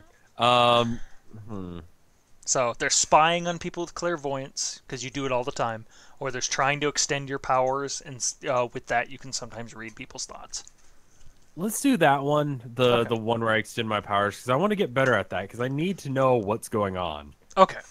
So here we go. This is your newest and most exciting ability. Sometimes you can not only see people and places, but you can hear thoughts. It doesn't always work, but tonight it does. You close your eyes and focus on the nearest available thoughts, the ones belonging to your parents. God damn it. It feels like a door opens up in your mind, and through the door you can hear your dad thinking, Is there going to be enough money for the car payments this month? I'll have to put off paying a few bills until after payday. Dad's thoughts are anxious, full of worries about money. They often are these days. Are you going to do any of your homework? You have 3 options. Oh, I'm back to that. I guess I just put it in your mind. Like, that's the question. Are you going to do any of your homework? First one is, yes, I'll do it all, but only when I'm finished having fun. The second one is, some of it. Third one is, nah. Some of it. Some of it? You do some? Okay. Yeah, because I need to do other shit. Okay. That's not. I mean, like, listen. I've got psychic powers. I don't need to get into college. As much as my parents think I do, I've got psychic abilities. I can figure out other ways of making money, and I can make money hand over fist with that shit. Okay. So, it gives you the I option. can sit and tell her it if I have to. I guess you could. What part of your homework do you do? You have English, which is reading the next act of Romeo and Juliet. There's math, that's 10 trigonometry problems. Or there's history, making an outline for your paper. Okay, fuck. The paper's going to take the longest time. Don't I have an English test tomorrow? You have English tomorrow. You do. Okay. Let's study for English so I can pay less attention to class. Okay. You just have time to finish the last scene before you drop off to sleep. So the next day, the first class you have with Jake, and therefore your first chance to talk to him, is English. 3rd period with Ms. Rivera. Ms. Rivera is young, funny, and smart. Even students who always say reading is boring sometimes get excited when they're in her class. When she talks about books, she somehow finds all this meaning you never saw in them. Your class has been working on Romeo and Juliet for the last few weeks, and when she reads Shakespeare, it sounds like real people talking. Because of all this, she's one of the most popular teachers in the school. It's asking you if you are one of the many students who like her. There are 4 different options here. First one is, oh god, I think I know which one you're going to go with. First option is, she isn't any different from the other teachers. They're all just trying to turn us into mindless conformists. Okay. Second one is, she's okay, I guess. Third one is, I don't usually like school or teachers, but she's great. I really want to impress her. Anti-conformist shit. Yeah, let's get to the rebellion again. You got it. Okay. Yeah, the fourth one is like, she's inspiring. Okay. Oh, so no. they're trying to turn us into mindless conformists. Wake up, sheeple. She might. Sheeple. Yeah, it says it. She might put on a nice face, but under it all, she's just like the rest of them. You'll never be fooled. You file into room 223 along with the rest of the 3rd period English class. Hang back for a second. You kind of like pretending to fiddle with the zipper on your backpack. You want to see where Jake sits, so you can sit near him. Right. A minute later, Jake comes in. He looks different. He's freshly shaven. He's wearing a crisp, clean, white button-down shirt, new loafers. Was he dressed like that yesterday? No, he wasn't. Why would he? You're like, maybe, but you didn't notice. You trail after him across the room. You slip into the chair next to him and you watch. He doesn't talk to anyone on the way to his seat. He just sits down, takes out his books, arranges them neatly on the desk, and then adds 3 pens perfectly parallel to the edges of the books. You've never seen him look so focused or serious about school. It's the goddamn pirate, isn't it? It's the fucking pirate. The fucking pirate is doing all of this. The pirate is psychic, or has this ability. Oh man. Okay, That's you gotta write that down just in case it happens. We'll remember that one. Thanks for the host. Okay. He is all done, notebook open and pen in hand by the time the bell rings and the class starts. I like that theory. That's actually a cool theory. I didn't think about that. It's gotta be. Who else is gonna be making them into, like, good boys? You know what I mean? Like, I was suspecting, like, what's her name? Mackenzie, right? Make everyone weird and, you know, make everyone shit. That seems like something she would do. But, like, making them successful is totally something that the principal would be into. Yeah, that would be. That's a cool thought. So Miss Rivera begins. She goes, so let's talk about Mercutio today. And half the class perks up. By far the most fun character in Romeo and Juliet. You'd be excited, too, if you didn't have half your mind on watching Jake and half of it on thinking up the next part of your plan. I think the needle's on the wrong side of the obedient rebellious. Yeah. Yes, it did shift. Yeah, I'd probably... Oh, and my GPA went down as well, didn't it? Your GPA is stable. Okay, good. Your GPA is stable. I'm worried about your it. magic went up. Good. Your magic is now up I to... fucked around for a Oh, your while. academics went up, too. You're at 43 now. Yay! Oh, You're doing better. better. Okay. True. So you could try to talk to Jake during class. I mean, he can't really run from you, but talking too much in class or even passing notes might draw attention. And Miss Rivera does not miss much. You could also use your clairvoyance to look in his backpack. To get that level of detail, being able to read and things like that, you're going to have to be really close to the place you're viewing. Now is your best chance, since you're sitting right next to him. Right. Using magic is less obvious than talking in class, but you kind of space out when you use your ability, obviously, so you'd be in trouble if she called on you. Or you can just focus on class during class and try to talk to him afterward. No, So it's our best chance. Use magic. use magic? Okay, I'll use my Yeah, I clairvoyance. read about the Romeo and Juliet. Sure. I remember the thing. All right. Knowing what Jake carries around might tell you a lot about what's going on in his mind. Maybe even some things he doesn't want anyone else to see. So you focus on his backpack. The rest of the world fades away. You can still hear Miss Rivera, but she's really, really far away. It's dark inside Jake's backpack, but your clairvoyance lets you see clearly. There are 2 more notebooks. Both of them are brand new, crisp, sharp corners. And a few college brochures from the guidance office, one folded back to a page talking about athletic scholarships. Underneath that are a few older scraps. Crumpled scrap of a cigarette pack, no more smokes in the bag now, and an even more crumpled detention slip, dated 10 days ago. And that's all. Well, that and his lunch. So what's going on? It looks like Jake is focusing on academics and sports. Just like the neat alignment of his books on the table and his intent concentration on class, all the objects in his backpack say diligence and focus. This is the new Jake, it seems. But the old Jake isn't too far away. I mean, that detention slip was only 10 days old. While you're mulling all of this over, you hear Jake's voice and Ms. Rivera praising him for a good answer. It happens more than once, even. You can't even remember the last time Jake did this well in class. What the hell's up with that? Finally, the bell rings, sets you free, and you hurry to catch up with Jake as you head into the hall. Hey, Jake, Bjorn calls, and he turns around at the sound of your voice and says, yes? So you finally got Jake's attention. You have 3 options, what you want to say to him. First one I don't is... fucking know. Well, first one is, are you okay? Second one is, I was talking to Carl yesterday. He's worried about you. Third one is, pretty impressive performance in class. That's weird. It is weird. Let's go with the weird one. Let's figure out why. He'll be like, oh yeah, I've been studying because, I don't know, fucking such and such. Okay. It's a pretty impressive performance in class. Yeah, it's a weird thing to say. Ordinarily, a comment like that would get a snarky response or an "Are you serious?" from Jake. But all he says is, "Thank you," completely sincerely. I didn't realize you like Shakespeare so much, you continue. Jake shrugs. It's not about whether I like it. It's important to do well in school. Okay, that's a change. Wow, you say. New priorities.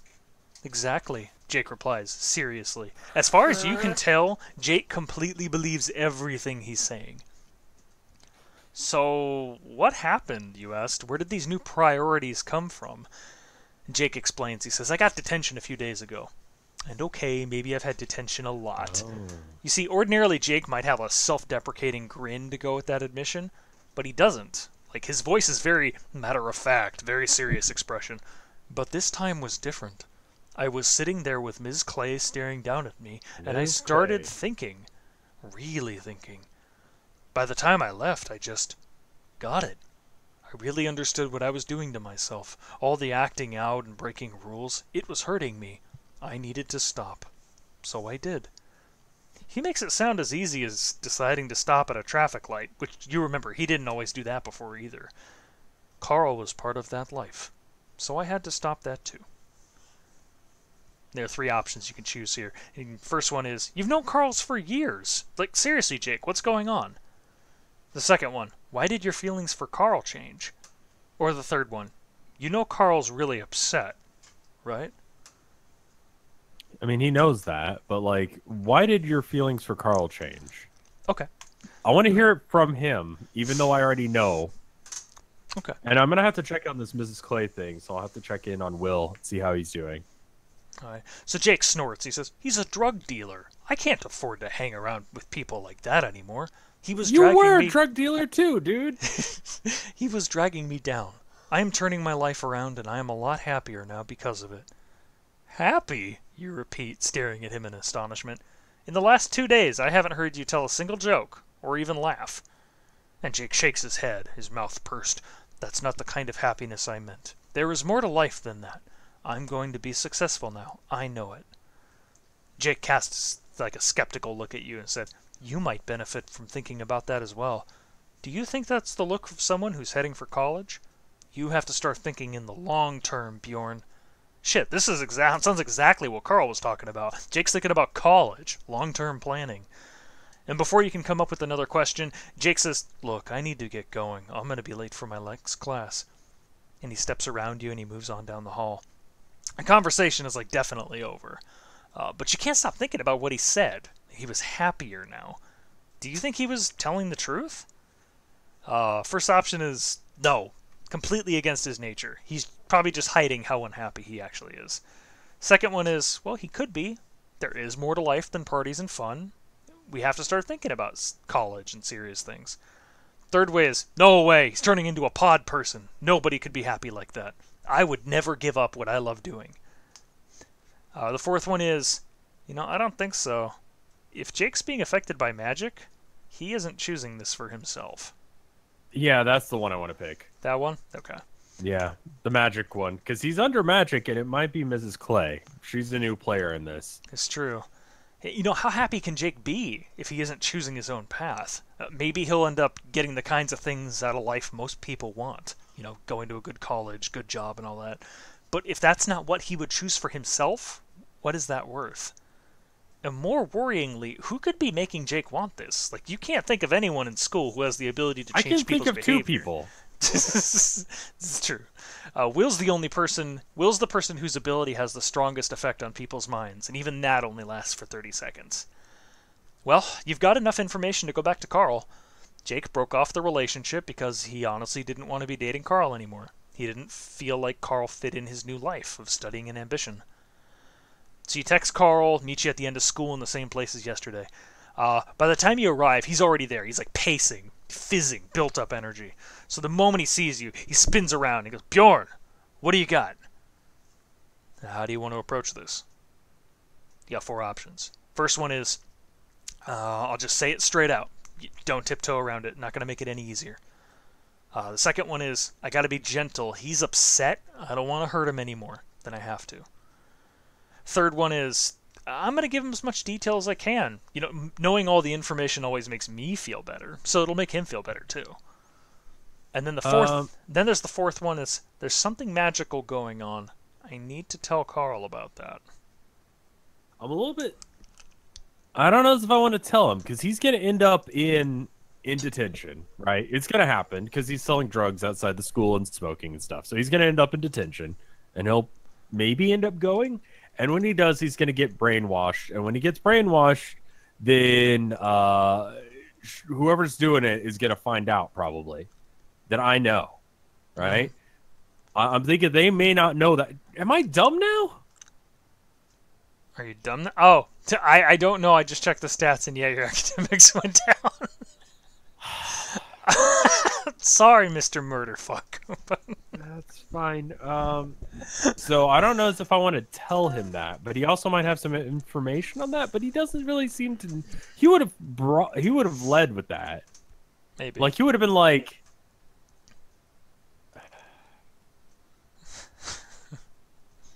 I doubt the game would go that deep. It might. I mean, we're gonna end up brain dead by the end of this at this rate. Yeah. Pretty much. Okay. So you know what? He might be helpful. He could help me get through some shit. If he was like, all right, I can get my boyfriend back if I help you do shit. Yeah, let's tell him about magic details. Okay. So the fourth one, there's something magical going on. I need to tell him. Yeah. Okay. All right. So Bjorn prepares himself. He goes, okay. Jake's been acting differently lately. Not just with you, with everyone and everything. He's studying harder, paying attention in class, working harder at soccer, following rules, not partying. He says he wants to get serious about going to college and has to focus on that. And you see Carl, he kind of shakes his head and goes, so all that stuff about going different directions, he actually meant that? And you're like, well, yes, well, sort of. And he snorts at you. He goes, what's that mean? There's something else going on, and you kind of glance around. Nobody's within earshot. And he goes, I tried to, look at what Jake was thinking. And you see Carl's eyes kind of widen, and he goes like, you can do that too? Wow. What? Oh, I thought he had that ability too. And I'm like, what the fuck? Yeah. And you're like, well, usually I can, but I couldn't with Jake. I was blocked by magic that I couldn't recognize. And so Carl's like, so someone's making Jake act like that? Bjorn says, maybe, I don't know. I couldn't tell exactly where the magic came from or what it was doing, just that it was there. Carl says, kind of hopefully, so can you get rid of it? And you shake your head and go, I'm sorry, I can't do that kind of thing. Carl says, with a bitterness to his voice, and he says, so that's it. And he walks over and like slaps the payment in your hand. Jake just wanted to break up with me. We were friends for years, and then we were really good together, and that's just it. His eyes kind of close, and you're waiting for it, and then suddenly, damn it! He bursts out, and his eyes flashing. What the hell kind of world is it where you gotta break up with someone so you can go to college? And he's pacing again. He's like whirling so fast. His like dark curls start to fall into his face. And as he's spinning around, he spins back and he faces you. And something in your face must have surprised him because he stops short. He goes, "It's not you. I got no problem with you. It's Jake. It's the world." And what do? You got three options. The first one is you want to make him feel better, but you're not that great with words, so you just like pat his arm. I'm great with words. I know, man. Like, shit. Second option is there must be something I can say to make him feel better. I'll try to find some comforting words. How about magic is happening? Why did he forget that? He's like, I guess I just want to break up. It's like, he does believe in magic shit because he's made of fire. Like, he has fire magic. He totally knows this shit. Anyway, what are the options? Pat his arm because you're not good with words. Try to find some comforting words. Or you think he wants to be alone. It's time for you to go.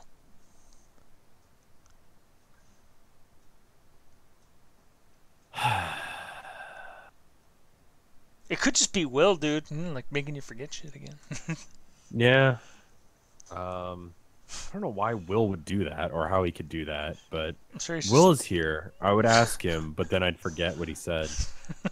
he knows it all. He knows it all. You lose 3 I'm getting intelligence. dumber. It's Will, dude. Will's making you miss all that intellect.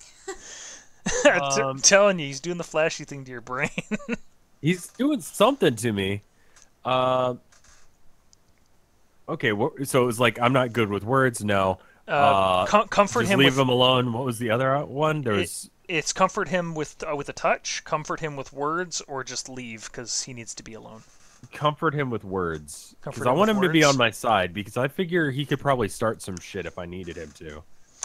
You say, so Bjorn murder fuck goes up to Carl and like puts his hand on his arm and he goes, I didn't want to touch him. Oh, well, okay. You like sidle up to him and you're just kind of like kicking at the dirt and shit. And it's like, I'm sorry, you say gently. I know it's awful, and I know nothing I can say is gonna make it any easier. But and it has to hurt that Jake left you like this. But it wasn't anything you did that made him leave. Well, except for being a drug dealer. Oh, moving on. It has to feel really unfair. And Carl mutters. He goes, "Yeah, it does." You see him. He kind of pulls himself straighter, and he jerks his head back with a defiant gesture, and he goes, "But I'll be okay. Gotta get through this, right? So, thanks." And then maybe just like a tad bit softer. He's like, "I knew I could trust you. Another case successfully solved." Well, No? sort of. Yeah. Why did Jake make such a quick turnaround? Magic. And why was there that feedback when you tried to read Jake's thoughts? Magic. Not all your questions are answered on this one. No, they are. Maybe someday they will be.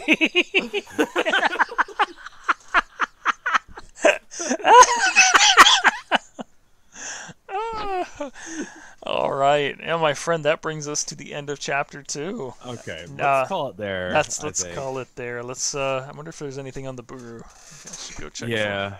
You want to check for me real Fucking quick? magic, though. That's why. Hey, not all your answers were answered on this one, dude. Like, I mean, I don't know who's doing it, but I know there's magic. maybe someday you'll get it. It's just something. Chapter 3 sounds like it's going to be fun. It's called We've Got Spirit. How about you? Oh, God. Oh, my God. That's an ancient one. That detail on dim horns. Someone uploaded that to the Boru. I mean, it's not their art, so... I don't see any new art. I'm going to check Twitter real quick. Sometimes people will tweet art at me because the Boru is weird and it doesn't work all that great. Okay. No worries. So let me double check. You might want to do the same. Alrighty.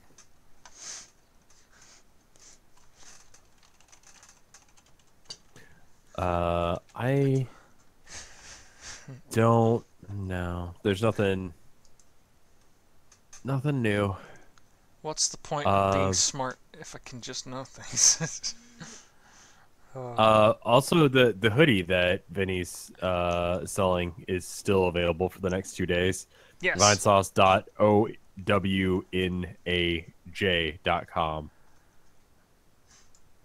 It was down earlier when he linked it. I think he crashed the server, which is good. It might be down again. But Indeed. so yeah, no, it doesn't look like there's any new art. That's fine.